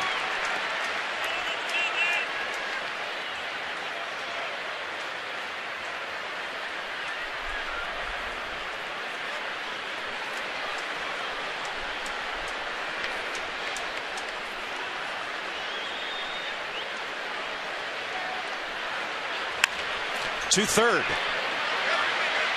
Paying no mind to the runner going home. Rendon will throw out the batter. He did look Recker back to second base, and the Mets are on the board. Decent at bat for Tejada, but if you hit the ball the right side, it's almost like 2 runs. You advance the runner from second base, Recker to third, but by pulling the ball, you only score 1 run right there. So gets the Mets on the board. But he could have done more. Chris Young has never faced Tanner Roark. Batting just .222 this year with 3 homers, 11 RBIs. I know Mike Rizzo's familiar with this young man from Houston, who's now 30 years of age. I remember the first time he came into RFK Stadium back in '07. He was on his way to a 32 home run first full season in the big leagues. We thought this kid was going to be the next superstar in our league. But he only hit .237 that year, and he's never hit higher than .257. He was in Oakland last year, hit .200 with 12 home runs for them.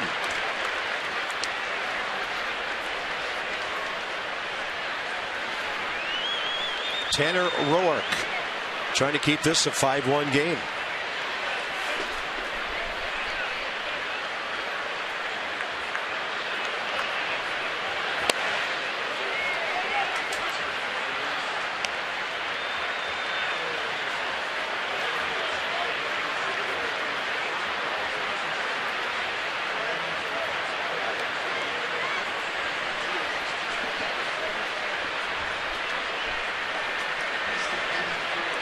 Two balls and a strike.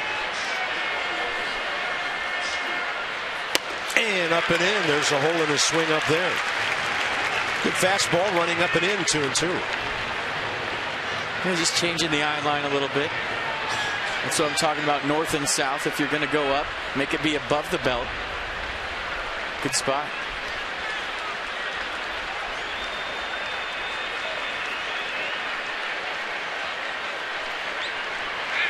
And he goes away with the heater and misses.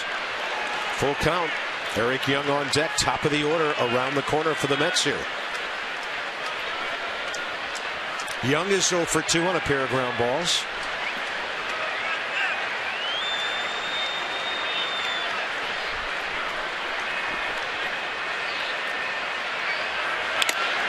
And a breaking ball fouled off Wilson Ramos.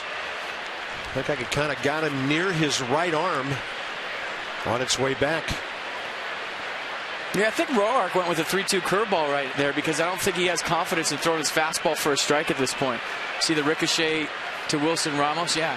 Shoulder flap, and then got him on the, forearm after the flap? Wow. So the two best pitches for Roark tonight for me have been the changeup and the curveball. Occasional slider's been good too. Really got a good feel for the change.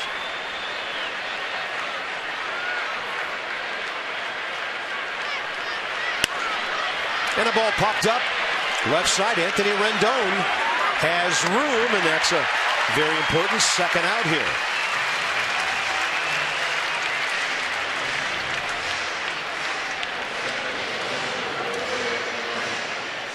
Yeah, plenty of room by the rail for Rendon.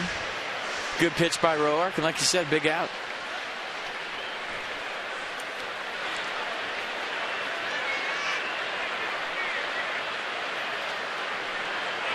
Yeah, it reminds me of Oakland. Pitcher's wish. I think that would have been in fair territory in Oakland. Yeah. So the top of the order now, and it's Tanner against Eric Young Jr. He's bounced to Espinosa and to Tyler Moore. So Tanner's had him rolling over the ball so far. And he starts him away with a good pitch to the outside edge. Well, speaking of Oakland, I talked to Bob Guerin, the former A's manager, who's the bench coach for the Mets today, about the A's and his old ball club. I told him that's the best team I've seen by far this year. There's Bob. The best team I've seen so far this year. Right. Team. There's more talented groups that the Nats have played against, but that's the best team by far. Did you see their score in Cleveland tonight? They put 9 runs on the board in the first 3 innings. They're just a buzzsaw. It's like, who's this guy, Homer? Wait, I haven't heard of this guy, double. Who's this guy, 12-pitch at-bat walk? Oh, I know who they are by the end of the series. All too well. Swing and a miss on a fastball. That is the one thing you really like about interleague play, getting to see kids, young men and ball clubs you just don't get to do anything but see on TV or read about it. Right. Elevated fastball, 91. On the Mercedes-Benz pitch track. See if he climbs the ladder and goes a little bit higher here with another heater.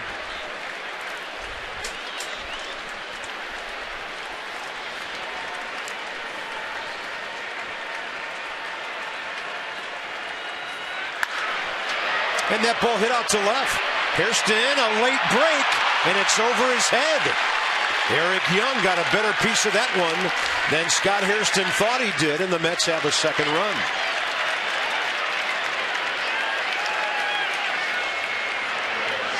It's a one pitch that Tanner really hasn't had tonight. That's the run back fastball to lefties that we've seen him put him away with. You see that ball starts as a strike and becomes even more of a strike. And Eric Young Jr. got every bit of it. So a pitch that he wanted to start out right at Young. You've seen it before to where all the hitter could do is put his hands in the air and he runs it back. That one got too much play. Now a tough hitter to get to keep this from being a bigger inning. With Murphy in there and David Wright on deck. And Wilson Ramos just got another one.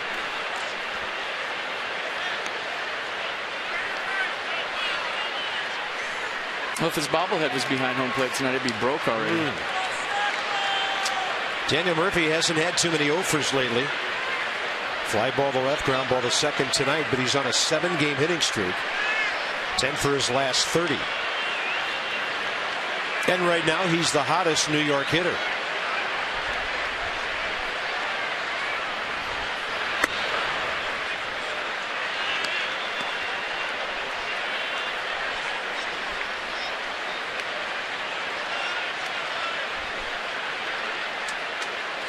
All of a sudden, Tanner just a little bit up with the fastball. It's been down for the majority of this game. Trying to get through this inning. And see how everything's belt high? First 3 innings, first 4 innings, it was knee high or below. Right now, he's flirting with the belt. Might be getting tired.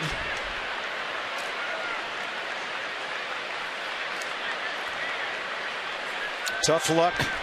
Loss for the Nats his last time out Saturday in Oakland. Close to the corner, doesn't get the call. 3-1. And right now, you are one pitch away from having the tying run in the batter's box.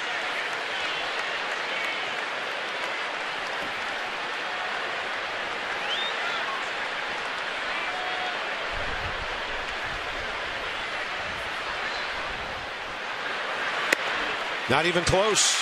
Here comes David Wright. Might get a tune-up right here from Steve McCatty because he's spinning out of there real quick. His front side's flying. He's lost his release point. Wouldn't be surprised if Cat comes out here and tries to talk to Tanner.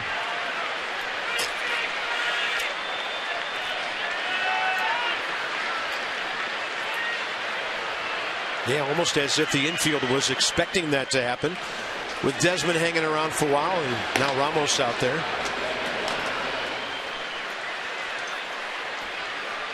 This is a double stall. They're going with the players talking, and now as soon as they break up, here comes Steve McCatty. So they're trying to get the bullpen ready and tune up Tanner Roark to get him to qualify for the win here. He's got to go 5 to qualify, so McCatty going to go out there, tell him what he's seeing.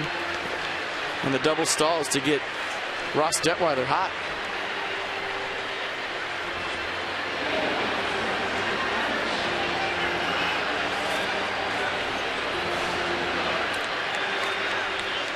Well, it's been a week since Ross pitched. I mean, just that little difference right there between McCatty not going out there real quick with everybody and taking his time. Got Ross Detweiler at 4 or 5 pitches.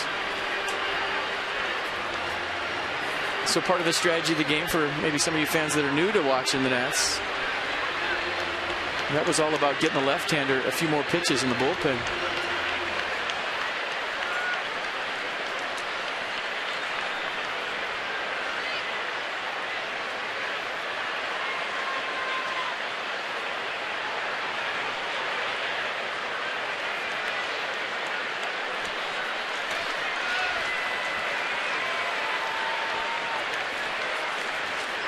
David Wright, a base hit, a line out to second. First pitch swinging on a play right side.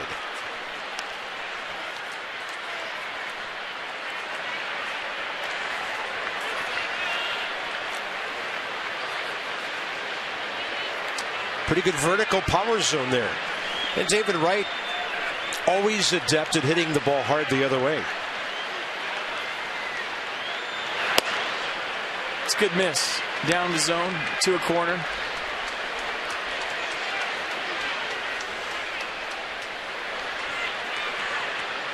You don't want to miss up and over the plate to this guy. It's a good job of keeping the ball down. Try to do it again right here. David Wright was reaching, popped it up. And Roark comes up big. Danny Espinosa puts it away. Big pitch against one of the top hitters in the league when he needed it to keep this a 5-2 game.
You by your local DC area Land Rover retailers. Visit DCAreaLandRover.com for special lease and finance offers. And by Ocean City, Maryland. Put your vacation days to good use in Ocean City, Maryland. Book now at OCOcean.com. Vamos Ramos. See you working. I like the dude's hat to the right, though. That is strong. Super strong. For the Mets, it'll be right-hander Carlos Torres making his 22nd appearance. That's right ahead of Scott Rice for the most on their staff. 24 hits, 8 runs in 22 innings. Strikeout guy, 25 Ks, 10 walks.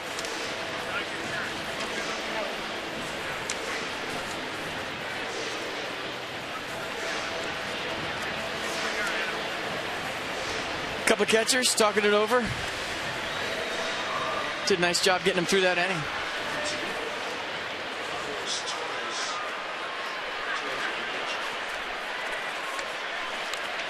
Ian Desmond. So the Nats into the Mets bullpen very early in the weekend here. Desmond is 2 for 4 with a double against this right-hander.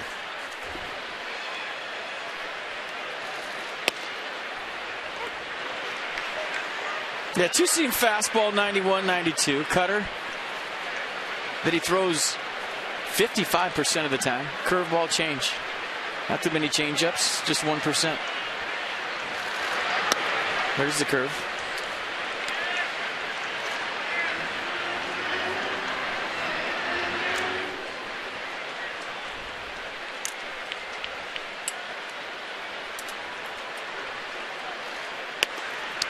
Looked like a front door cutter there. Ball stayed up and in.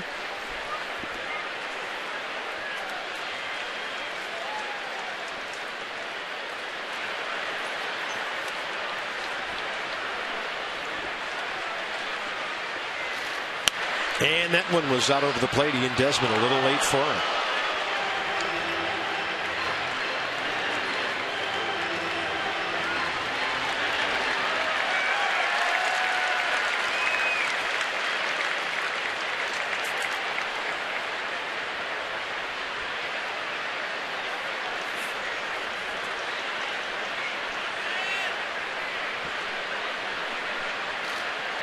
And a big breaking ball fouled away. A nice job of keeping his hands back right there and waiting for that.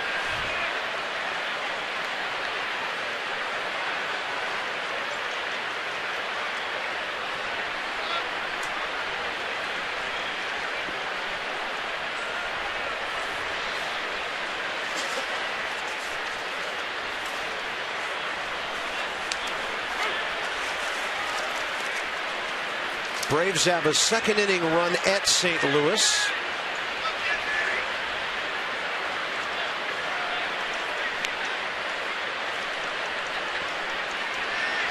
And Desmond jammed a bit out to the second baseman, Daniel Murphy. All of us here at Masson with the Nats want to take this opportunity to send out our very best to Mark Harris and his family. Mark's wonderful wife Vicky was lost to us earlier this week at the age of 53. They did a nice little video tribute to her on the scoreboard before the ball game tonight. And FP, I know on the day off, a lot of the Nationals coaches were gathered over at the Harris household to be together with Mark, lend him their support. And we send our sincerest sympathies, best wishes, and prayers to Mark Harris, his 2 children, and their family. Absolutely.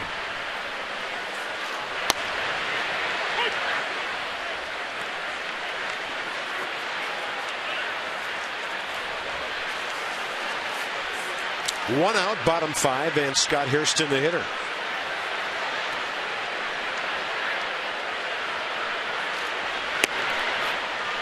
.91. Some good heat on that cutter. Yeah, Hairston 1 for 3 against him, by the way. It's a little subtle movement to that cutter. And sometimes those are the best ones, but when you talk about Torres, he's allowed 6 runs in his last 7 outings. And you remember the recipe for the Nats in the opening series was to get in the Mets bullpen. They've been better of late.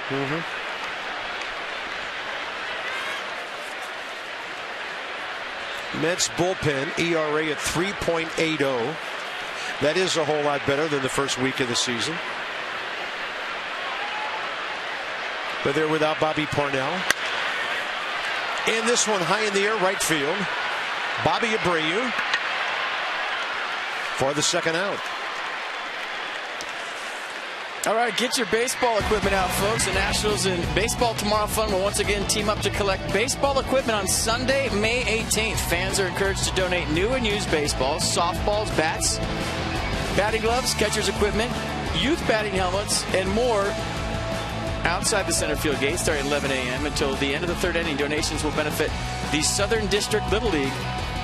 For game tickets, call the number on your screen or go to the website on the bottom of your screen.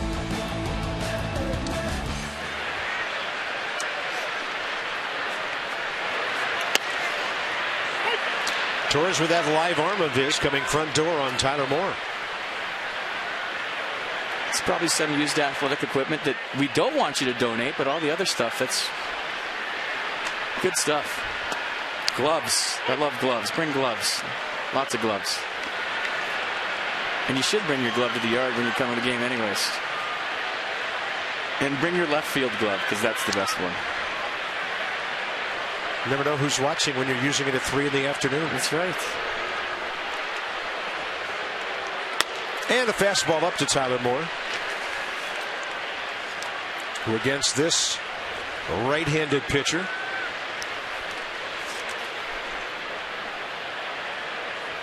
is 1 for 2 with a home run.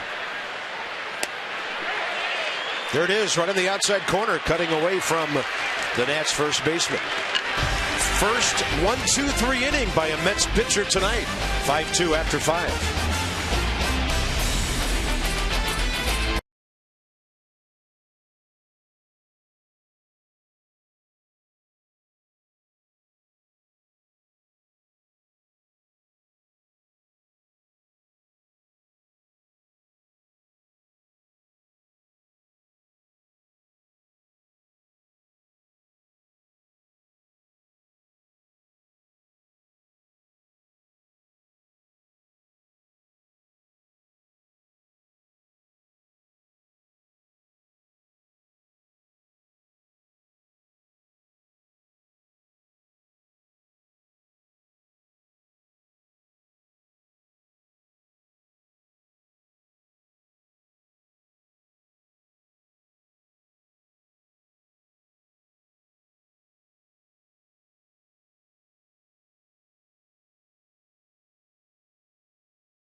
Veteran utility man Greg Dobbs up onto their active roster. Dobbs actually talked to him a little bit earlier today, said that he wanted to sign with the Nationals going into the 2012 season, but wasn't able to get the contractual terms that he wanted, so he ended up signing a 2-year deal with the Marlins. The Marlins actually designated him for assignment at the end of April, and so he was signed to a minor league deal with the Nats 4 days ago. He spent the last few days down at extended spring training in Vieira, appearing in games and getting about 5 to 7 at-bats a day. He said that despite getting only 13 big league plate appearances with the Marlins this season, he feels his timing is great right now. Says he's really sharp after that time down in Vieira and is looking forward to being a part of the Nats. While he'll largely be just a left-handed option off the bench, Matt Williams did say that Dobbs could get some starts at first base against right-handed pitching while Adam LaRoche is on the DL. Yeah, he's a versatile guy who can do a lot of things for a ball club.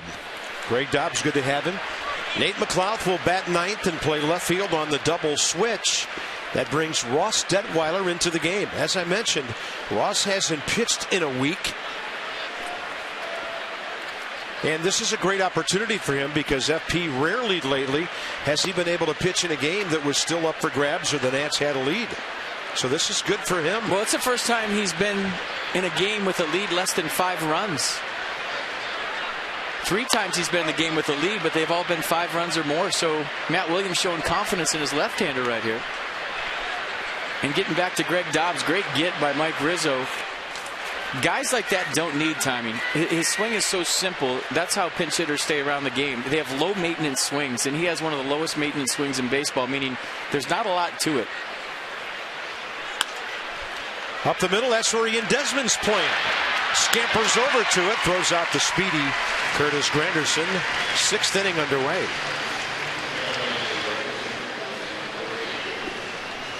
Mets box score. The damage by the bottom of their order. Lucas Duda base hit. Anthony Record double last inning. Ruben Tejada the RBI ground ball. And then at the top of the order, Eric Young did contribute with that 2-out double over the head of Scott Hairston.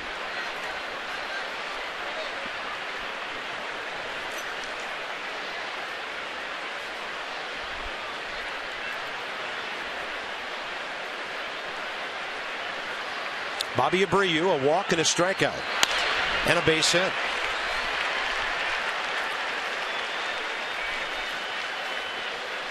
Oh, it just seems like hitters have been very aggressive against Ross this season, and they know they're getting a fastball. And Bobby Abreu, a guy known for his patience, jumped on a first pitch and lined it back up the middle. Aaron Barrett. I don't know, maybe this is more of a situational appearance for Detweiler. Couple of lefties. Anderson, Abreu, and now Duda. Couple 3. Yeah. And then Anthony Record, the right-hander next, who doubled last time up. That's a busted bat. Danny Espinosa has the runner in front of him. They got 1 out at first. Now they're going to be able to turn it into a double play. Desmond just runs down Bobby Abreu, and the Nats will turn that into a twin killing. Well, the runner stopped. They got the out at first. Nice play by Espinosa, running him back. Perfect.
On the Mid-Atlantic Sports Report before the Nats take on the Reds. We'll preview the game, batting practice, look-ins, and player sound, all on the Mid-Atlantic Sports Report. Check out that last play in the 6th inning. Danny Espinosa did a nice job of running Bobby Abreu back to the base. Watch this. Once he gets him committed back to first, give it up, get the hitter, and now the force is off. You have to tag Bobby Abreu. But I've seen a lot of guys do that backwards where they try to tag the runner first and then throw it to first base. But Espinosa did a great job of getting Abreu to commit to first. Now you get the hitter, boom. And it seems like what? The 3rd or 4th pickle we've had here tonight. And Ian Desmond just faster than Bobby Abreu. 4-3-6 with a tag at the end. Danny Espinosa gets jammed, bottom of the 6th, and the ball right to the bag for Lucas Duda. That'll bring in Nate McLouth, who is at the bottom of our Nats box. And not to be forgotten, the fact that Tanner Roark was 1 for 2 down there. So some good offense in the first inning. Worth RBI, Ramos, Moore. And then in the third, the double by Hairston, the single by Tyler Moore. There's Nate McLouth.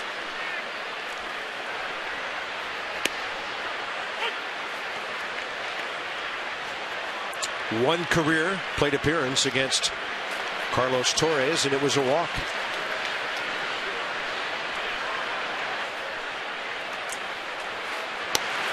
Fastball right at the knees. A pretty good night by Tanner Roark. I mean, that's what he's going to give you, consistency. 5 innings, gave up just 4 hits, the 2 runs. Struck out 4, walked 2, but I just feel like you know what you're going to get from Roark. You get the occasional gem out of there where he goes 6-7. We've seen the complete game this year, but to me, he's just a model of consistency. You know what you're going to get.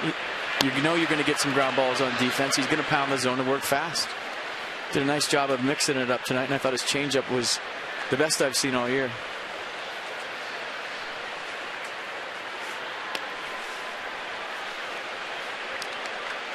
And hopefully later, as we look back on a Nats win, we'll be talking about the fine job that Ross Detweiler did coming in, getting 3 ground ball outs, including the double play in the 6th.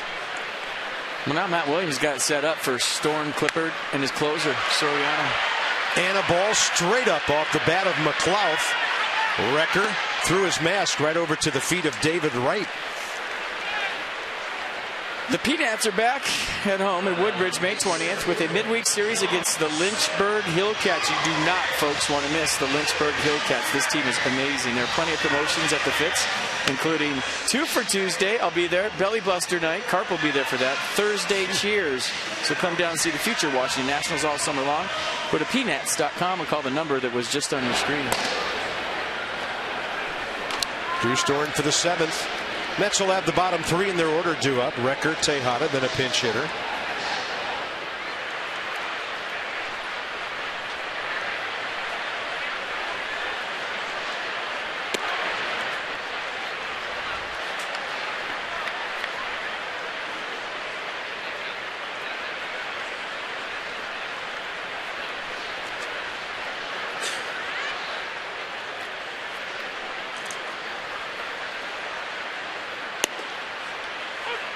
There's that cutter veering in on the left-hander.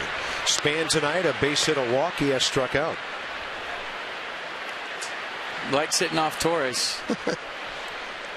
Simonage right there, 5 for 6 with a tater. Plus a double.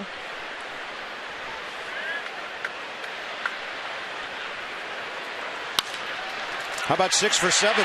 Under the glove of Daniel Murphy. Certain pitchers and certain hitters. And Denard Span's on for the 3rd time tonight. Well, this is a time for Denard Span where he's got to try to steal seconds, try to steal it early. And the reason I say that, 4 stolen bases this year. You reach a board with 2 outs. A nice pitch, he's hitting going right back up the middle. But to me, good leadoff hitters and good stolen base guys steal the base when everybody knows you're going to do it. And right now, the Mets are sure that Denard's going, but that doesn't matter. He's going to look for a jump and try to get there early for Anthony Rendon, you'd think. Up by 3, this is the perfect time to be over-aggressive.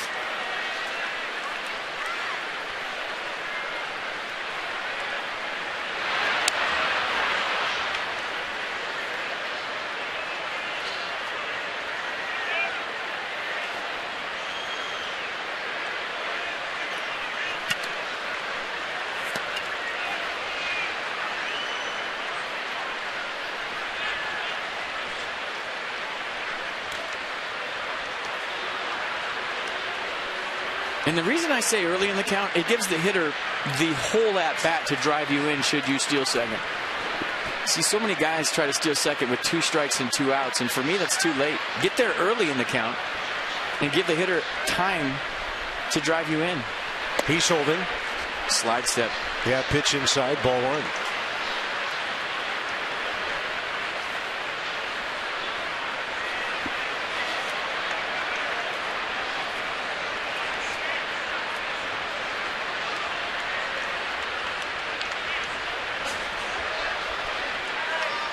Holding. Ball 2.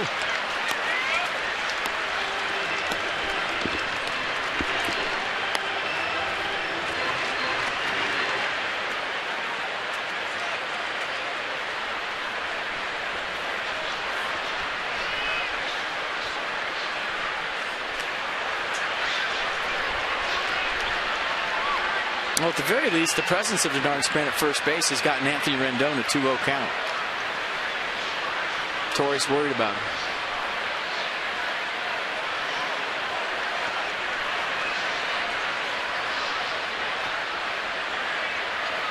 Span a couple of jab steps, and then he stopped. Ball 3. Torres a 1.53 right there to the plate. That's very slow. See the big leg kick, the off-speed pitch, or the cutter at 89. Yeah, not a bad pitch. Didn't get the call on the Nissan pitch track. Span running on 3-0, and the Mets don't even cover second base. Denard Span 5 for 5 this year. I'm telling you, it's the best count in baseball to steal on. Nobody ever throws over. And if you make it and it's a strike, the hitter is looking at a 3-1 count to drive you in. Watch the jump by Span.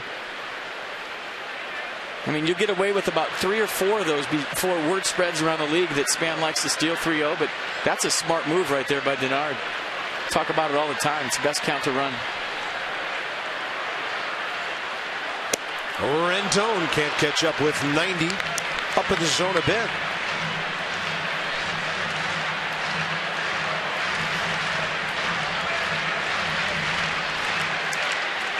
Last pitch right there.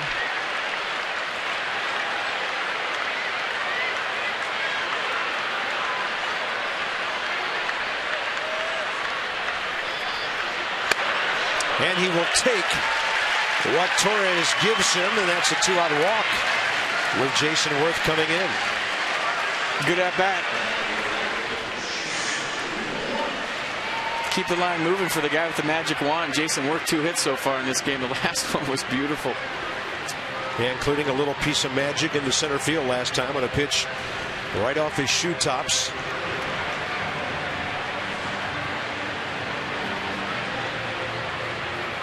All right, let's do the photo. There they are. That is Jack and Jill. From up the hill? Yes. Capitol Hill? Fetch a pail of water. Jack and Jill from Capitol Hill. Okay. I mean, does it get better than that? I don't think either of them fell down. They look pretty good. Oh, we're having way too much fun with that. Jason Worth 2 for 3. Batting average back over 300 again at 305. On base percentage nearing 400 again.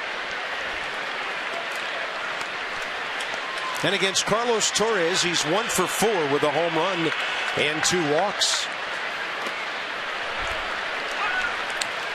Didn't want to throw him a fastball in the first pitch. When you've been around the game a long time, you can tell guys are taking pitches sometimes, even more than when they swing if they're locked in. The way Jason Worth took that, he's on him. He's seen it big. There's times as a hitter when you're taking pitches and you just tell yourself, if I swung right there, if that was a strike, I would have killed that. And you tell by the way you took it.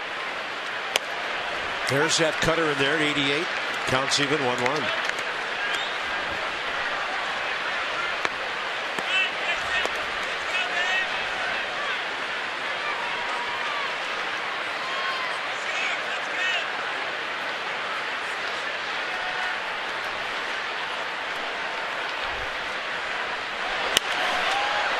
And a pop-up right side. This will be close.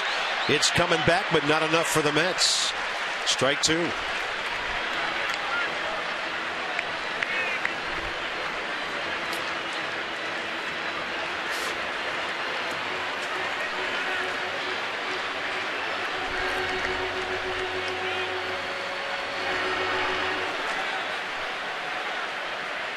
How about that? 600 batting average with runners in scoring position. Worth trying to join Desmond, LaRoche, and Rendon as guys with more than 20 RBIs.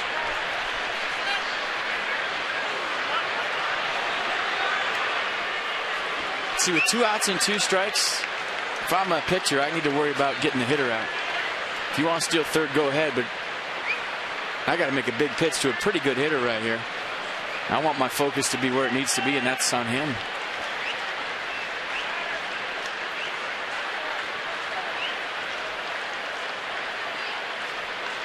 And a 1-2. Worth did go, says Dana DeMute, the home plate umpire, and this inning is over.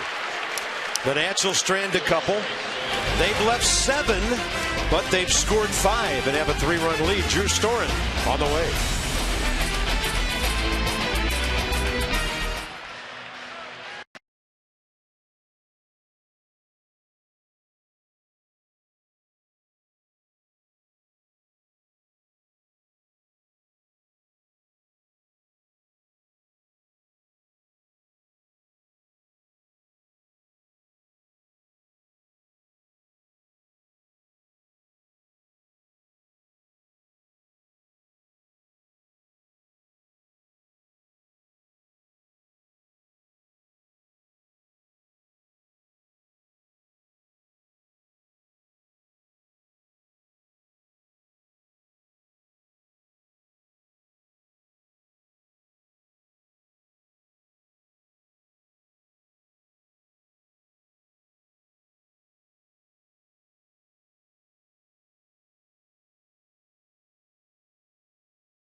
Telecast is presented by authority of the Washington Nationals and may not be reproduced or retransmitted in any form.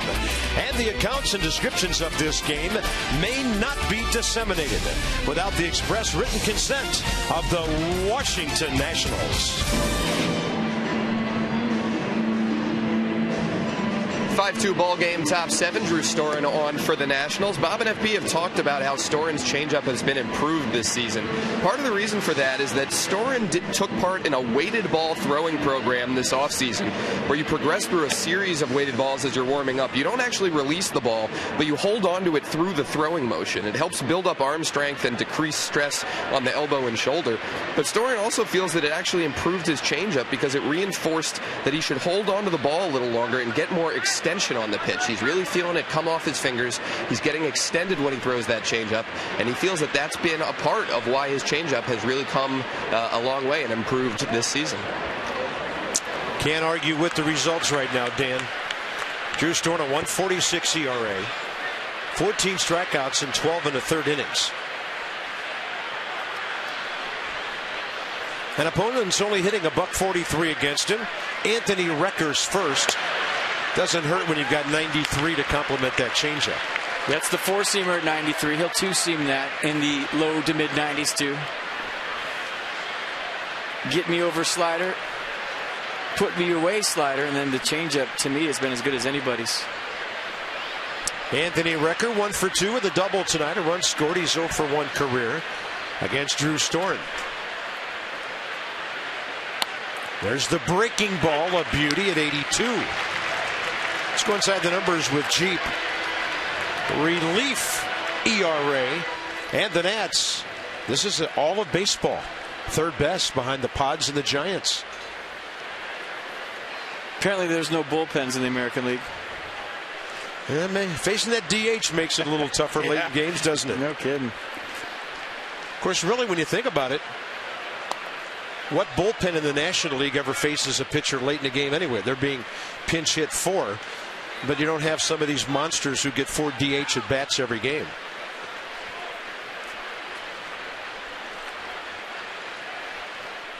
One ball, 2 strikes.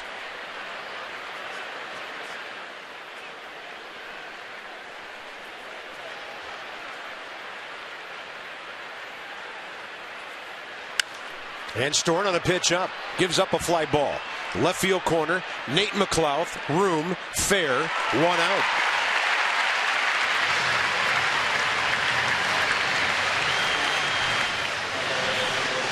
Not a bad combination when you can have Scott Hairston's bat out there for 4 or 5 innings in the Nate McLeod's defense for the last 3 or 4. Yeah, he's pretty familiar with that wall down the left field line. That was not a problem right there for Nate. Ooh.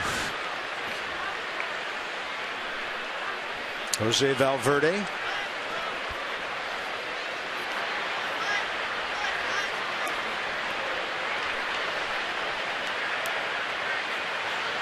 Tyler Clippard was talking before the game about the way the Nats bullpen is made up, and he said in today's game with so many bullpens with guys that throw 95 to 100, that they really don't have those arms down there, that they're all pitchers, meaning they just don't go out there and throw cheese by everybody every night, that they all really know how to pitch. And when you think about it, it's true, right? Yeah.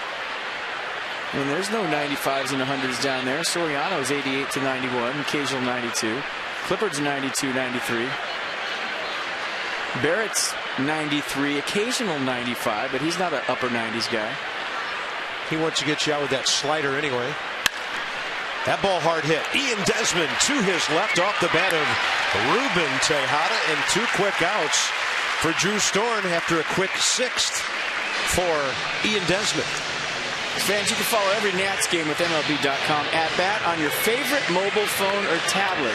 Get live look-ins, instant replay, scores, stats, audio for MLB.tv, Game of the Day, and more. Download on the App Store. Visit Nationals.com right now.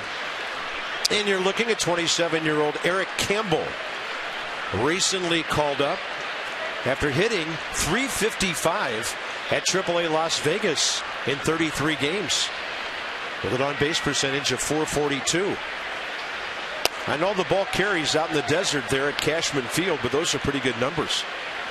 Campbell is a big leaguer, 2 for 6, 1 for 1 with an RBI as a pinch hitter.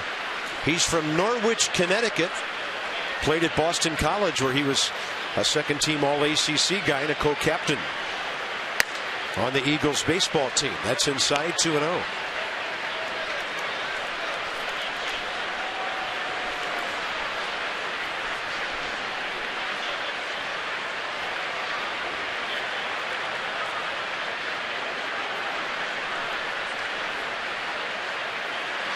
Good fastball to the outer edge. What do you got on a young Kevin Elster in the batter's box right now for the Mets? You talking stance, or is he that handsome? Everything. I mean, it looks like him. But just talking about the way he's set up. From the center field camera, same stance, everything. Another good heater. Mercedes-Benz will track it. Track it, Mercedes. Good location down the zone on top, 93.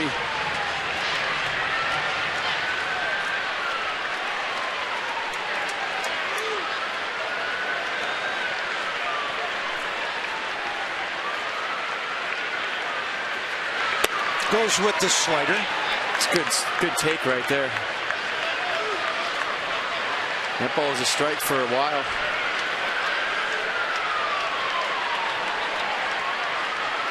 Bottom of the order here for the Mets. Top 7, 2 outs. And a 3-2 pitch to Eric Campbell. Threw him a strike, and that ball is drilled to the deep gap. That's going to hit at the very base of the wall. And a very impressive at-bat for the rookie. He's now 2 for 2 as a big league pinch hitter. Boy, that was a short, compact, quick swing. He bet fastball in the 3-2 count and up by 3 runs. That's exactly what you look for as a hitter. I should say down by 3 runs. Just a little tail on that fastball. Look at the short, compact swing. Perfect. That's impressive. Quick bat. Double in the gap. Nicely done. Now where that ball hit the wall, it's more than 380 out there. And here's Eric Young Jr., who doubled opposite field last time up. Eric Young against Drew Storn career with a walk. He's also 1 for 4.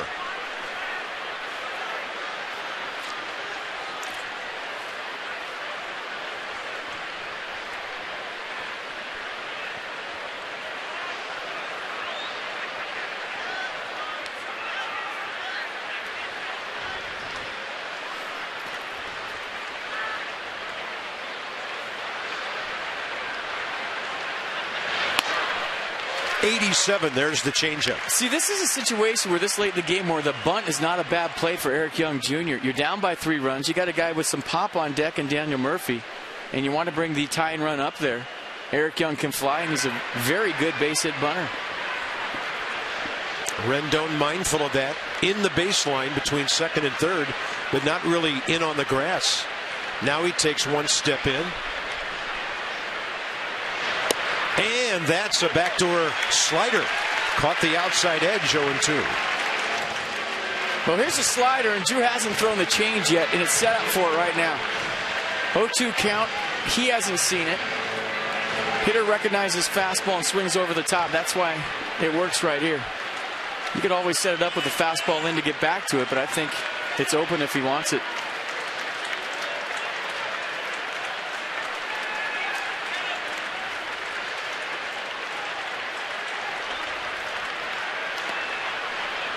There it was, 88, and a great block by Wilson Ramos. Just held on to it too long, overthrew it. Well, and if you allow that runner to get to third with 2 outs, could eliminate the slider if you wanted to throw it. I think the only time it does that, Carp, is when that run at third base is either the tie-in run or go-ahead run. When you're up by 3, you really don't worry about a pass ball or a wild pitch unless that run really, really means something. 1 ball and 2 strikes with 2 outs.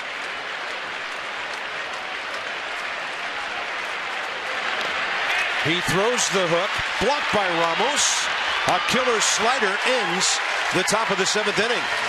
And it's time for the Hyundai 7th inning stretch here at Nationals Park. Big crowd going to take a stretch. Some are already taking a stroll. Beautiful night at the yard, and the scoreboard looks good as well. 5-2 Nats.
Inning, Nationals up by 3 runs. Denard Span on base, couple of singles, scored a run. Tanner Roark doing what Tanner Roark does, giving up just a couple of runs. But it's been bobblehead night here at the ballpark. Wilson Ramos bobblehead night. There it is. The Buffalo, he's got his mask on right there. He's got his mask off right there. He's got his bat in his hand right there. First time up, sac fly to center field. That put the Nats up. And then he goes ground ball single up the middle, C&I variety. Now we get to watch the Buffalo run. It's a stampede, folks. There he is, coming around third, and he is getting it. And how good is it to see Wilson Ramos playing baseball, period? Keep playing for about 4 months, and we'll all be happy. Or 5.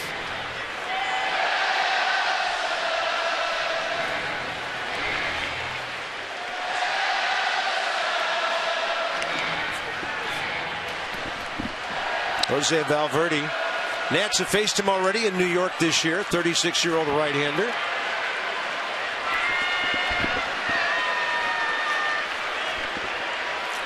Ramos, Desmond, and then a pinch hitter for Drew Storen, who just pitched a 16-pitch, 11-strike, scoreless 7th. Ramos against Valverde, 0 for 1 career.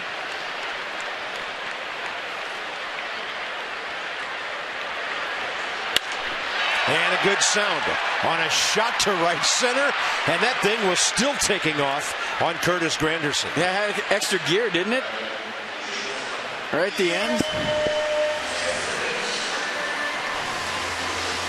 All right, remember our Washington, D.C. Lexus dealers are donating $250 to the Children's National Medical Center for every Tater a Nationals player hits this season. So keep them coming. It's for a wonderful cause. Lexus, the pursuit of perfection. Ian Desmond steps in. Ball's starting to come off Wilson Ramos's bat a little different. Telling me that hand is starting to feel better.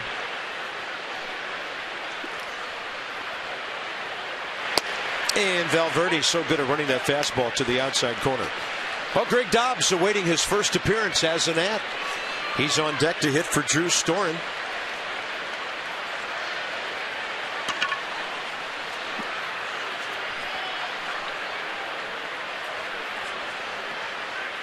Desmond with a walk early. A foul out and a ground ball since. And then off that very same motion and the very same location, Valverde drops the slider down and away. Could be the split. He's actually stopped throwing the slider and gone to just fastball split. 2 pitches. Used to throw a changeup and a slider to go with it. Looks like he's holding a golf ball right there. Big hands. And he tried to run that fastball to the corner. 1 ball, 2 strikes. Tyler Clippard for the 8th. And it won't be an easy 8th inning, no matter what the score is. Murphy, Wright, and Granderson.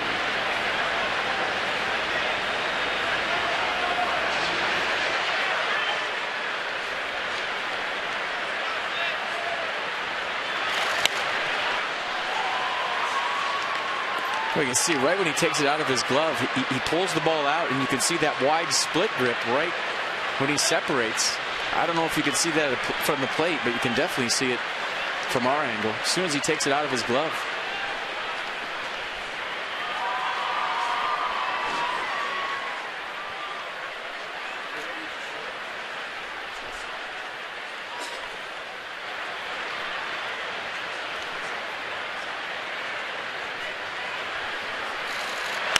On a pitch up and in, Ian Desmond able to fight that thing away. It's so hard to see that as a hitter because he's turned his body, but right when he takes the ball out of his glove, you can see the split grip. See that? On each seam. And the difference between the split and the fork is he's got seams involved, and the split tumbles where the fork is kind of without seams, and it's just a slit pitch. Looks like he's holding a Pro V1X in his hand. Well, maybe Desmond can tee one up.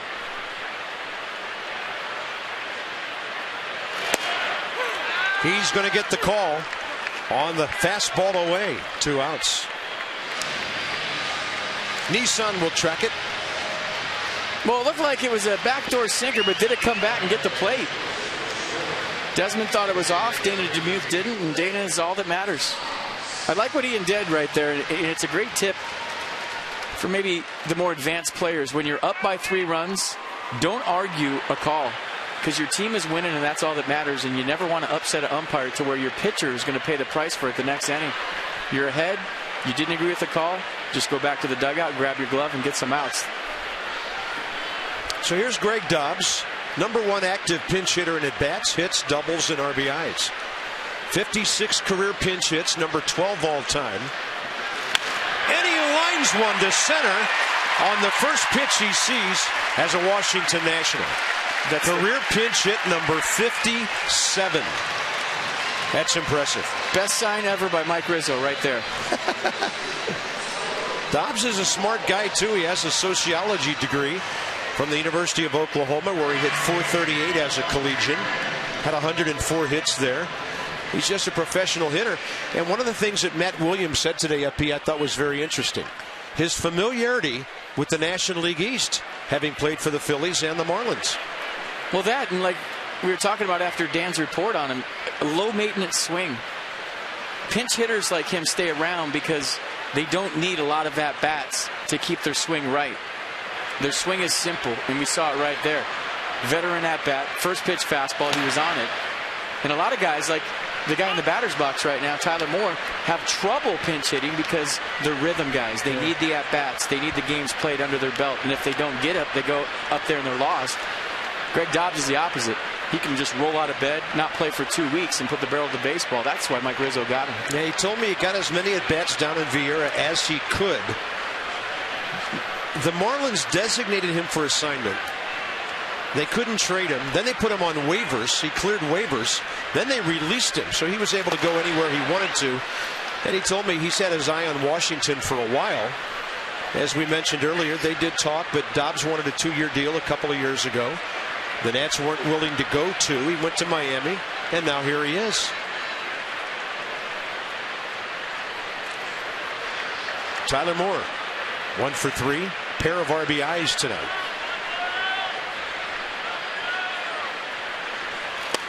Fastball in there. And also to your point, Carver, about knowing the division, you know, his at-bats are going to come in the 9th inning off closers. And when you're a veteran guy and you've played in the division, you've faced all the closers. And it's teammates with some of them. It's a tough living. Because when you come up, generally the game's on the line. You're facing the other team's best reliever. But he's been there, done that, and veteran presence as well. Nothing but positives getting that guy in your club. Yeah, good clubhouse guy. By the way, with that hit, he's now 2 for 3 career against Valverde. Tyler Moore facing him for the first time. Have we ever said a guy's a bad clubhouse guy? Like, that guy's just an idiot, and I can't believe they signed him. Well, a couple of guys after they left. Seriously, what are they thinking? We don't need to go there. There's that splitter in the dirt, and a good job by Recker of smothering that to his right. Counts 2-2 here in the 7th. Big crowd tonight. Relaxing, enjoying, watching a good ball game for the home team. 34,413 here tonight. The Nats, that'll put them back over 30,000 on their average. I see red people all over the place.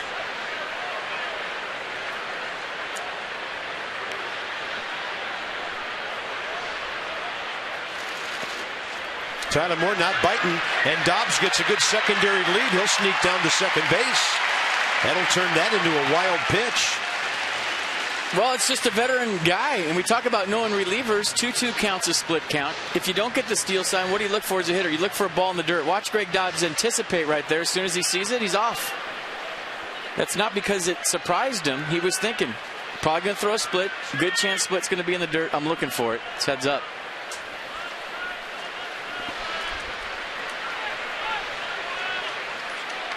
Three-2 now. Espinoza on deck. Nats would love to have at least a 4-run lead back. And that ball is hammered to left. Dobbs being sent home. Eric Young got to it in a hurry. Throw is offline, but in time. Anthony Recker able to get back to home plate because Eric Young got to that ball in an instant. Well, it was hit hard, but you have to send him right here. And watch Valverde with the out call himself as the pitcher. Data Demuth first, and then Valverde goes a big out call and almost actually hit Dobbs. Great tag by Recker. Wow.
7.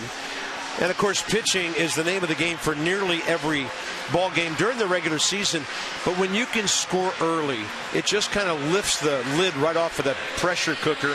You don't have to worry about every single little thing that goes wrong and go out and just play some good baseball. Well, we've been seeing the opposition do that to the Nationals this year, where they score early. The pitcher goes out there, he's free and easy and does his thing. Tanner Roark did that tonight, but it was just nice to see the offense arrive earlier than later. Usually it's pretty late when they come on. Earlier than usual. Yes. And that's been great. A lot of offense early. Roark good enough. Detweiler and Storen very good so far. Now it's Tyler Clippard's turn in his 21st game of the year. Yeah, the fastball command from Clippard has been much better. He's commanded all his pitches recently, the changeup as well, but like we were saying last time out for Tyler, everything goes as the fastball goes. If he can command that, he's going to have a good outing.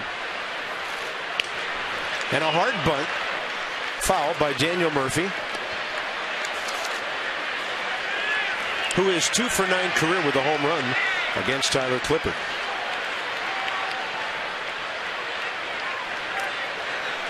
Tyler's on a roll. And this ball game still anybody's contest. He needs a good 8th inning against some good hitters. There's the changeup. At 80. And a count will go 2 to a good hitter.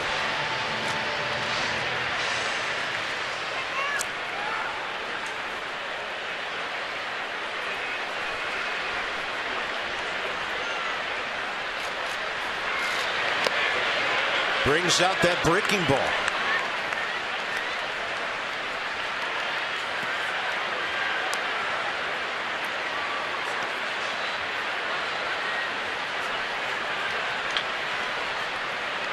Murphy has flied to left, grounded to second, and walked.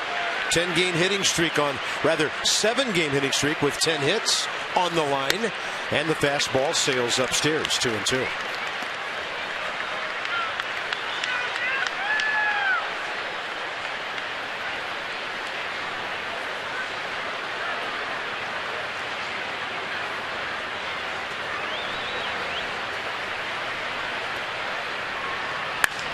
Slapped, base hit, left side, on a pitch up. So Daniel Murphy extends his hitting streak, earns his way on ahead of David Wright in a 3-run game. Try that play to end the 7th one more time. Eric Young Jr. getting to it quick. The ball was hit hard. You have to send Dobbs with 2 outs, but look at the athletic play by Recker. Watch Valverde right here.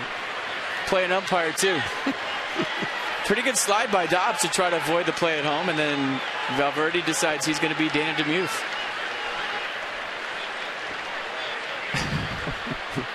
Well, as we mentioned on a certain play last week, that's where the pitcher's supposed to be, right? It's like you after the Open. Fastball up to David Wright. I'll tell you what, lost in that base hit. Tyler Moore 2 for 4, and now he's 36 for 104 as a first baseman. 36 for 104 when he plays first. Oh boy. If I were you, I'd keep that stat quiet. Somebody looking for a first baseman may take notice elsewhere. We don't want him going anywhere. That's a high changeup. And Tyler might think he got away with something there. That was hanging up and in to David Wright. Not sure you'd want to throw another one there. Counts even, 1-1. David Wright has hit into 4 double plays this year, most on the Mets. A lot of good hitters who hit the ball hard will also lead their team in that department, just because they get fly balls, line drives, and ground balls hard, and sometimes right at somebody. The Nats have turned 1 tonight behind Ross Detweiler.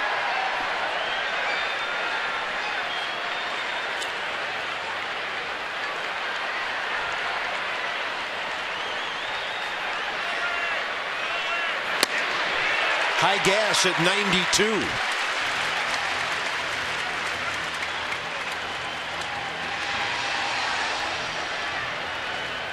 So change up to the fastball up, both in the same spot. David Wright very late on that one, probably because of the change.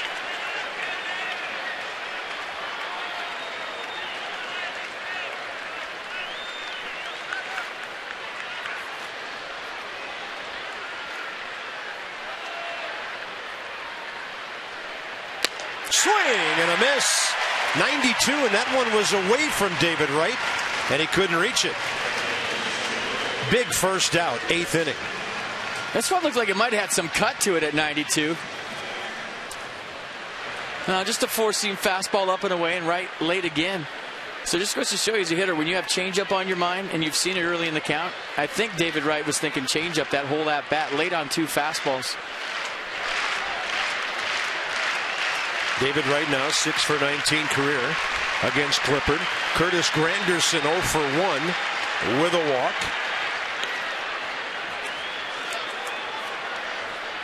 And I'm watching Murphy at first base, and he's looking like he wants to run, which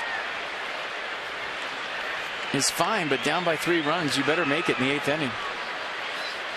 He's bluffed like he was going a couple times in that sequence to right.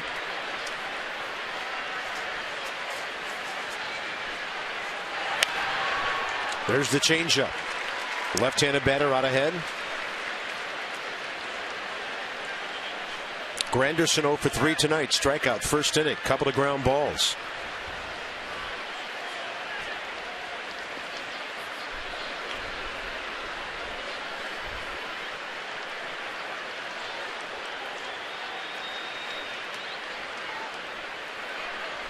Tough guy to double up at 33. Still good wheels. Target away. And the changeup out there. 1 ball, 1 strike.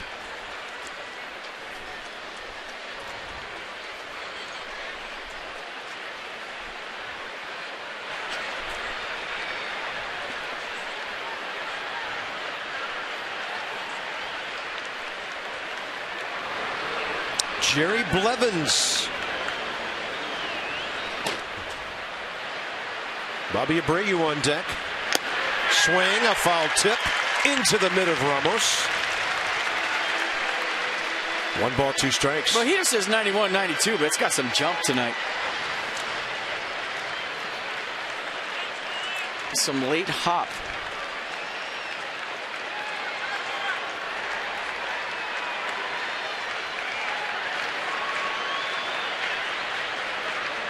Target, inner half.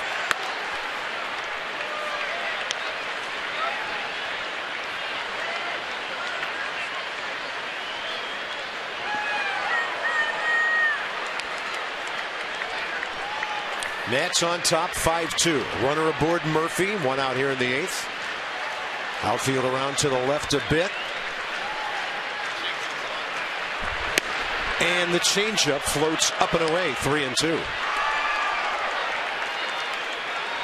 No big pitch coming, needless to say. If you're Granderson, you're probably betting fastball, right? 3-run game, but Tyler Clippard can be very unpredictable for a hitter. Locate a fastball. Don't just throw it, locate it. And he'll go with the changeup. Look at Desmond, the range, the out. Outstanding. Short left field. 2 down. Inside move by Ian Desmond. How often do you see a shortstop turn that way to make a feed to second base? I mean, watch this play. One hopper reaching out, going into left field. Instead of turning how you usually turn, he pirouettes the opposite way and throws it right on the money to Espinoza. And how he got something on that throw, I'll never know. And how accurate it was with the way he was falling into left field, the sidearm throw, Espinoza with the stretch. And Clippard definitely approves, as does everybody in the first base dugout. Nice play by Ian Desmond. I mean, that guy is so strong and athletic in so many different ways. Huge play, keeps the tying run out of the batter's box for now. Bobby Abreu, the hitter. He's walked and singled in 3 plate appearances. And he's faced Tyler Clippard once. He's 0 for 1.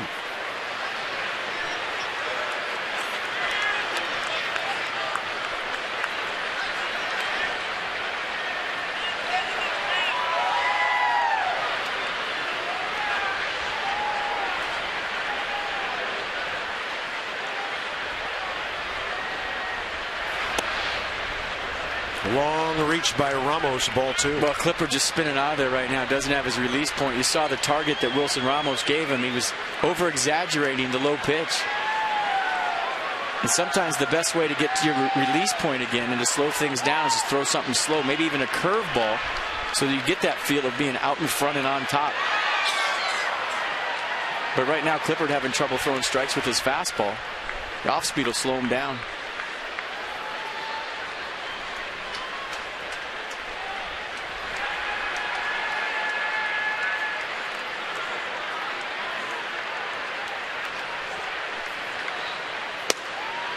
Fastball 91 missing, 3-0.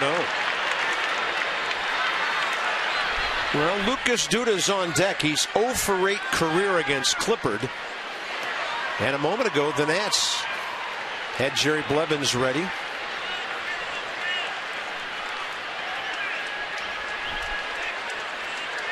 Aaron Barrett throwing now, too. Yeah.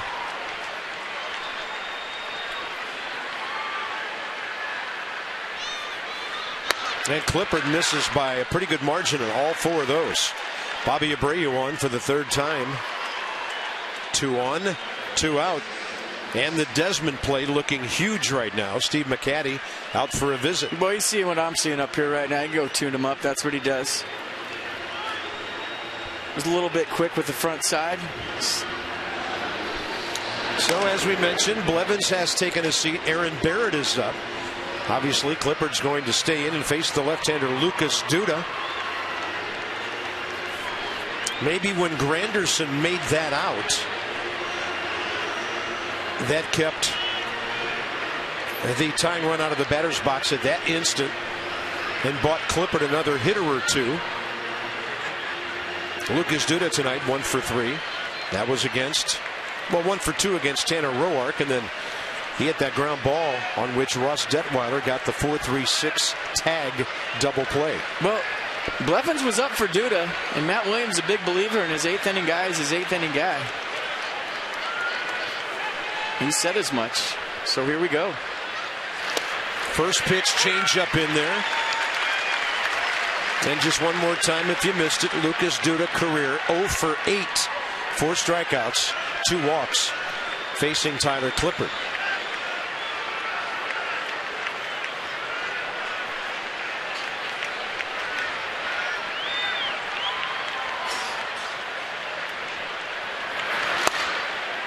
Right now having a hard time throwing the fastball for a strike. And I know what Matt Williams is thinking. It's my 8th inning guy, and if I go get him for a matchup, I may win tonight's game, but I also may lose my 8th inning guy mentally for a long time. You know, it's the same thing as a closer. When you go out to get a guy in the 9th, that's your closer. The psychological effect of actually coming out of a game might be bigger, and you might lose him for a long time. He's got the changeup to fall back on right now. That's what he got Granderson on. Now he's got Duda, 1 ball, 2 strikes. Such a great equalizer against a left-hander. And I think good managers show confidence in their players. And if you don't, and you panic and you go out there and you start playing a matchup game with a guy that's your 8th inning guy, now you really don't have an 8th inning guy.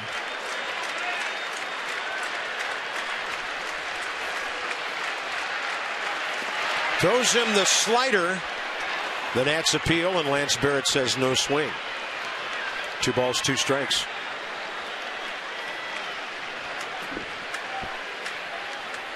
Well, he tries to go with that fork, that splitter sometimes with 2 strikes to get the punch out. Light rain falling at the ballpark.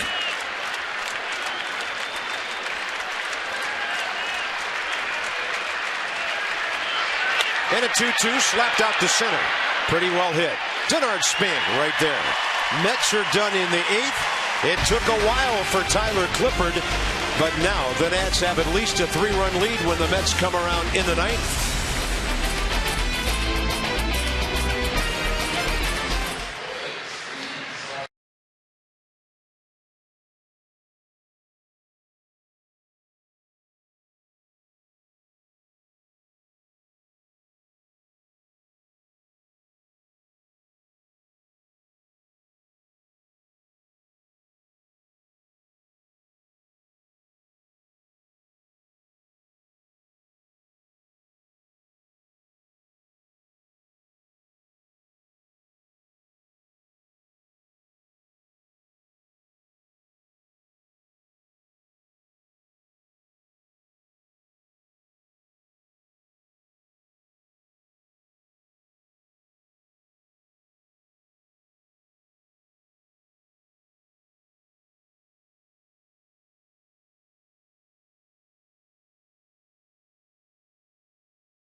Johnson, brought to you by PNC Bank for the Achiever in You, by our Washington BMW Centers, and by Buffalo Wild Wings. Give the gift everyone loves, a Buffalo Wild Wings gift card. The perfect gift for dads and grads. Buffalo Wild Wings. Wings, beer, sports. It's a perfect endorsement for Wilson Ramos. I mean, doesn't he have to do a commercial for them sometime soon? Absolutely. Tyler Clippard, there may be a spectacles commercial in his future. Good job out of the bullpen. Took him a while. And now a call to the Mets bullpen, brought to you by the UPS Store. Packaged by them, your one-stop shop for all your small business needs. Let us handle your mailbox service needs. We love logistics. 27-year-old left-hander Josh Edgen just added back to their bullpen in the last day or two. Recalled on Wednesday. Actually, yesterday. Rain coming down a little more steadily here. The Edgen will feature a fastball at 93, slider at 81, and a changeup at 85 miles an hour, and the umbrellas are out.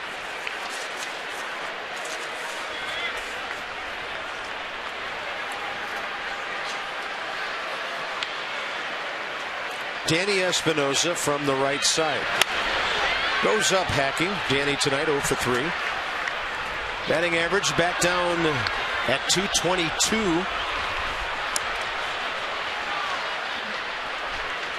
David writes, even with the grass at third, he knows Espinosa's been bunting for a number of hits. Espinosa, McLouth, and Span here, bottom 8.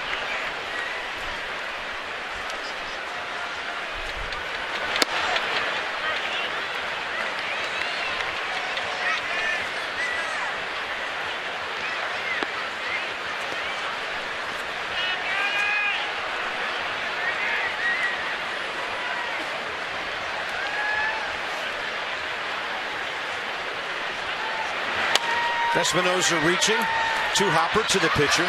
Edgen fires him out. 1 year ago today, it was Thursday, May 16th, at San Diego.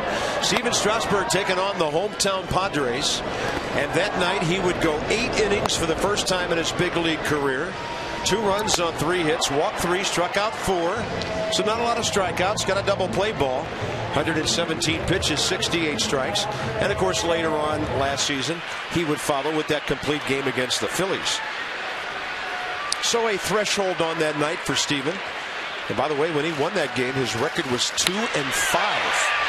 Nate McLouth hits that ball hard out to right, and it's run down by Bobby Abreu. 2 down. The Nats' record on that night, 21-19. Yeah, we said at the outset last year, after 40 games, 21-19. This year, after 40 games, 21-19. Last year at this time, they were a game behind the Braves. This year, they're a game and a half behind the Braves. In Atlanta, 2-2 at St. Louis, 5th inning there, with the Nats on top here. Top of the order, Denard Span. It's just like deja vu all over again. Well said, Yogi.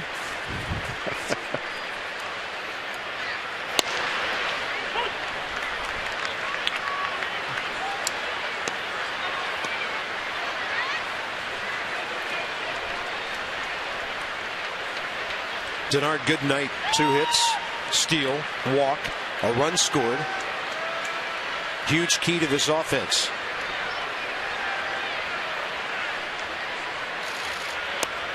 Lays off the breaking ball.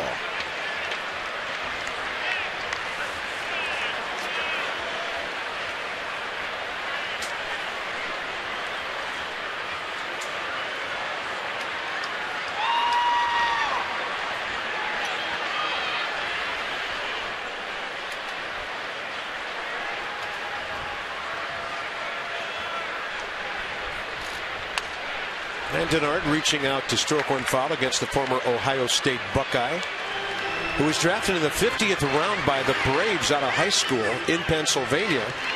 Did not sign. Then the Mets took him in the 30th round in 2010.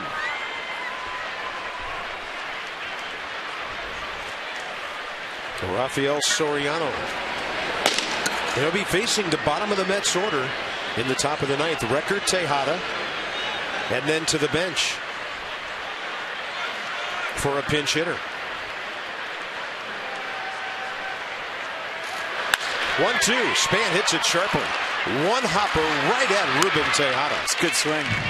Good night for Span. Rafael Soriano, 8 for 9 this year in save situations, trying to put away the Nats' 22nd win of the year and give Atlanta something to think about in St. Louis tonight. 3 outs to go for a good start to the weekend.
That's just like we promised earlier in the game. It's Miller time, brought to you by Miller Lite. Let's go all the way back to the first inning, and Denard Span getting this party started. Let it off with a base hit. Took care of that. And then watch the slide after he scores on the hard hit single by Jason Worth to left. Doesn't have a lane on the outside, so what does he do? He veers to the inside, grabs the play with his hand. Anthony Recker can't tag him.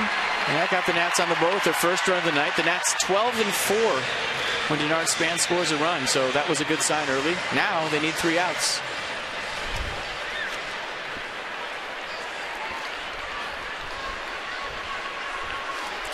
'17 game for Rafael Soriano. Previous 16, he's only given up runs in one of those appearances. He's 2-1 career against the Mets with 13 saves and a .212 ERA.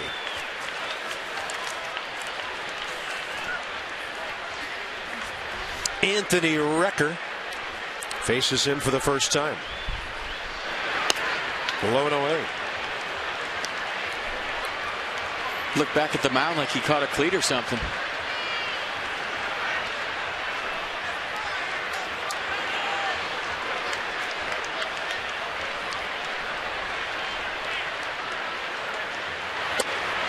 That misses outside.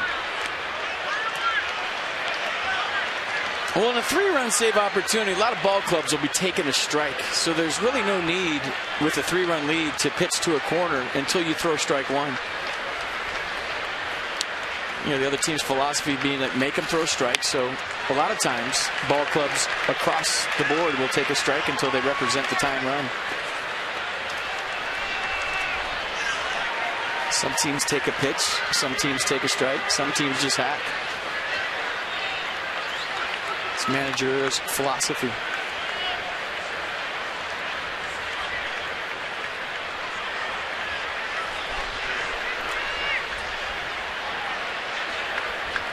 Two-one pitch. Missed at the knees.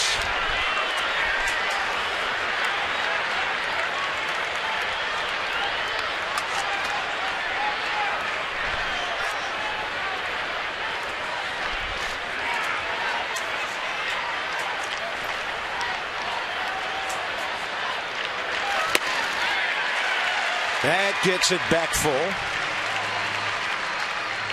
Pretty healthy rip by Brecker right there. He's trying to leave.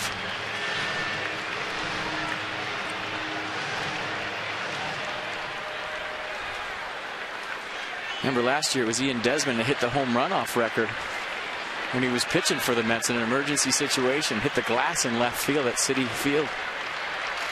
Throws the strike. High drive. Left center. Span going back. Room just enough. Ballpark playing a little big with the wind coming in from left center. Bartolo Colon for the Mets. And in the second game of the season, Ian Desmond got him for a leadoff homer in the 5th inning. 2 hitters later, that slugger Gio Gonzalez with his 3rd major league home run. The Nats would go on to win it 5-1. That was the first time Colon ever faced the Nationals. He's faced the Expos and pitched for the Expos. So Gio looking to bounce back from his rough outing in Oakland. 3:30, Johnny and Ray, Nats Extra. First pitch, 4:05. Ruben Tejada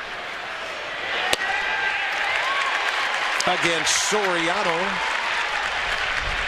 0 for 1 career.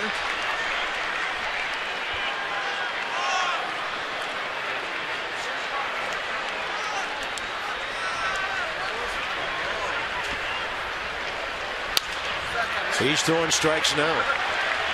Yeah, the cutter's cutting, sliders sliding on top. Down in the zone. Juan Lagares on deck. And right now, he's not the regular center fielder the Mets had hoped he would be. He's only played in 27 of their 40 games this year.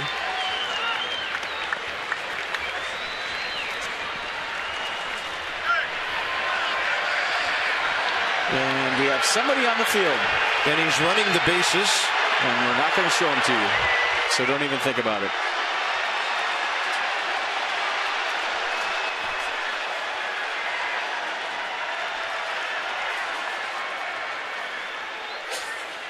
Whoa.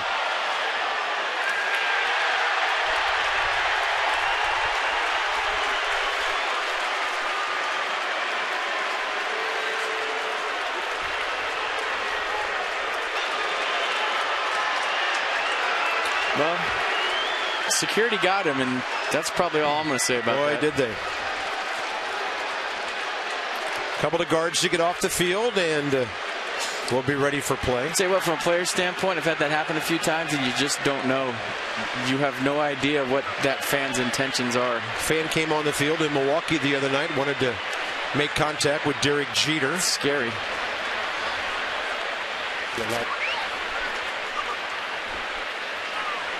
So here's the count, 0-2. You'd hate to see Soriano miss with a couple here after that distraction. And he'll throw a slider for a strike and get a fly ball to Jason Worth. 2 down. And 1 more to go to get the weekend and the homestand. And this long stretch of home games. 15 out of 19. Off to a good start. Johnny Holiday and Ray Knight are waiting in left field for Nats Extra postgame, hopefully in just a moment.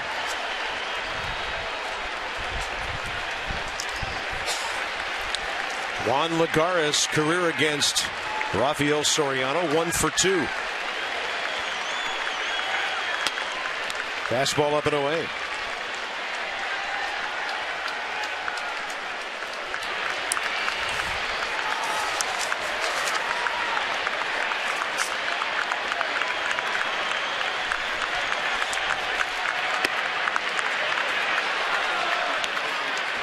See Wilson Ramos pull that ball down. He thought it was up.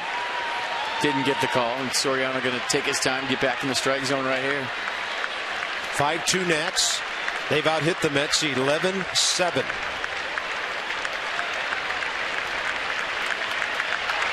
Way outside.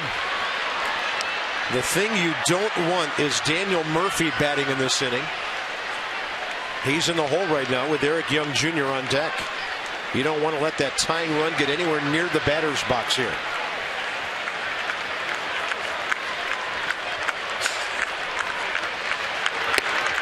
Missed on 4 in a row. It just seems like at times when he gets 2 outs, something changes, whether it's a mental thing about getting that 3rd out. You talk to pitchers and they'll tell you, yeah, all of a sudden I'm cruising along and I think, well, I just need 1 more out. Instead of staying focused to the process of the pitch you need to make to get that out, you start thinking, well, if I get this out, the game's over. Yeah, Gary Young was 0 for 4 career against him, or rather Juan Lagares. And now Eric Young, who's 0 for 4.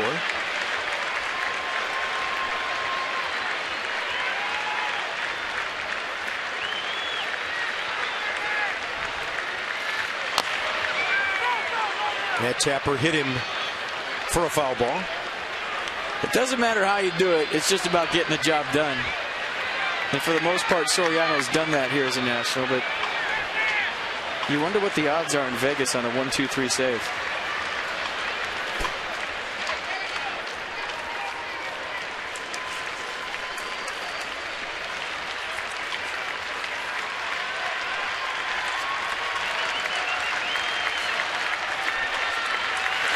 Swing and a miss with 91. Good pitch, challenged him up in the zone. Nationals trying to go 3 games over 500 with this one. And trying to beat the Mets for the 9th time in a row. Now the dudes want a W. They're ready. 0-2 with the runner moving, and that's just up and away. Nats conceding second base to Juan Lagares.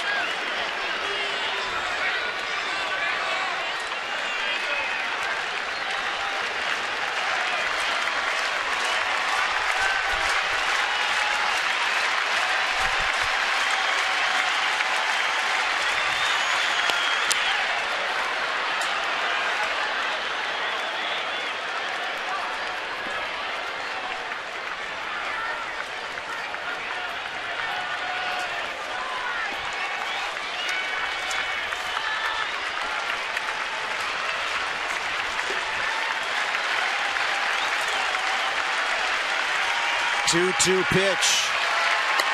Oh, you don't want to face Daniel Murphy here to repeat that point. And Soriano's come within 1 pitch of doing that. And every time he throws a ball up, he keeps looking back at the mound. Almost like when a golfer misses a putt, he looks at the green. He keeps doing that after every pitch. I don't know if he's getting a good toe hold or what.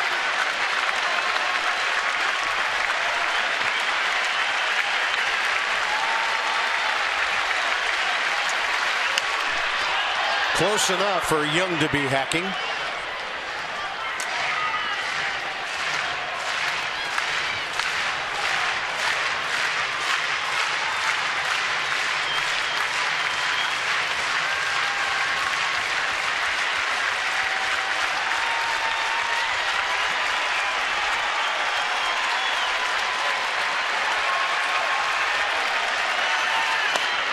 And he has walked 2 men with 2 outs to bring in the Mets' hottest hitter, Daniel Murphy. Always interesting, no doubt about it. So here we go. Murphy career against Soriano, 2 for 11. Base hit last time to extend his hitting streak to 8 games. Second baseman that you would describe as a line drive doubles type hitter with occasional pop. He's hit 3 home runs. And that could be number 4, but Worth is at the wall and he's got it! Right at the 8-foot mark at the top of the right field wall. Are you Game kidding over. me? Are you kidding me? The Mets a foot or 2 away from a tie game, and the Nats hold on to win it. I mean, you just can't challenge a guy with pop on the inner half when he represents a tie and run. Soriano went in there, and Murphy almost made him pay by tying this game up. And I want to see it again if it was actually out of the ballpark and Jason Worth robbed him of a 3-run jack. Fastball in. Murphy trying to tie the game up. Worth back to the fence, and he did take a home run away. Are you kidding me? got back to the fence. He was playing no doubles defense, so that allowed him to get back there. And yeah, there was some help for sure. The form of Jason Worth. All right. Unbelievable. Everybody exhale. Jeez. Final words. Nats had it all the way, folks.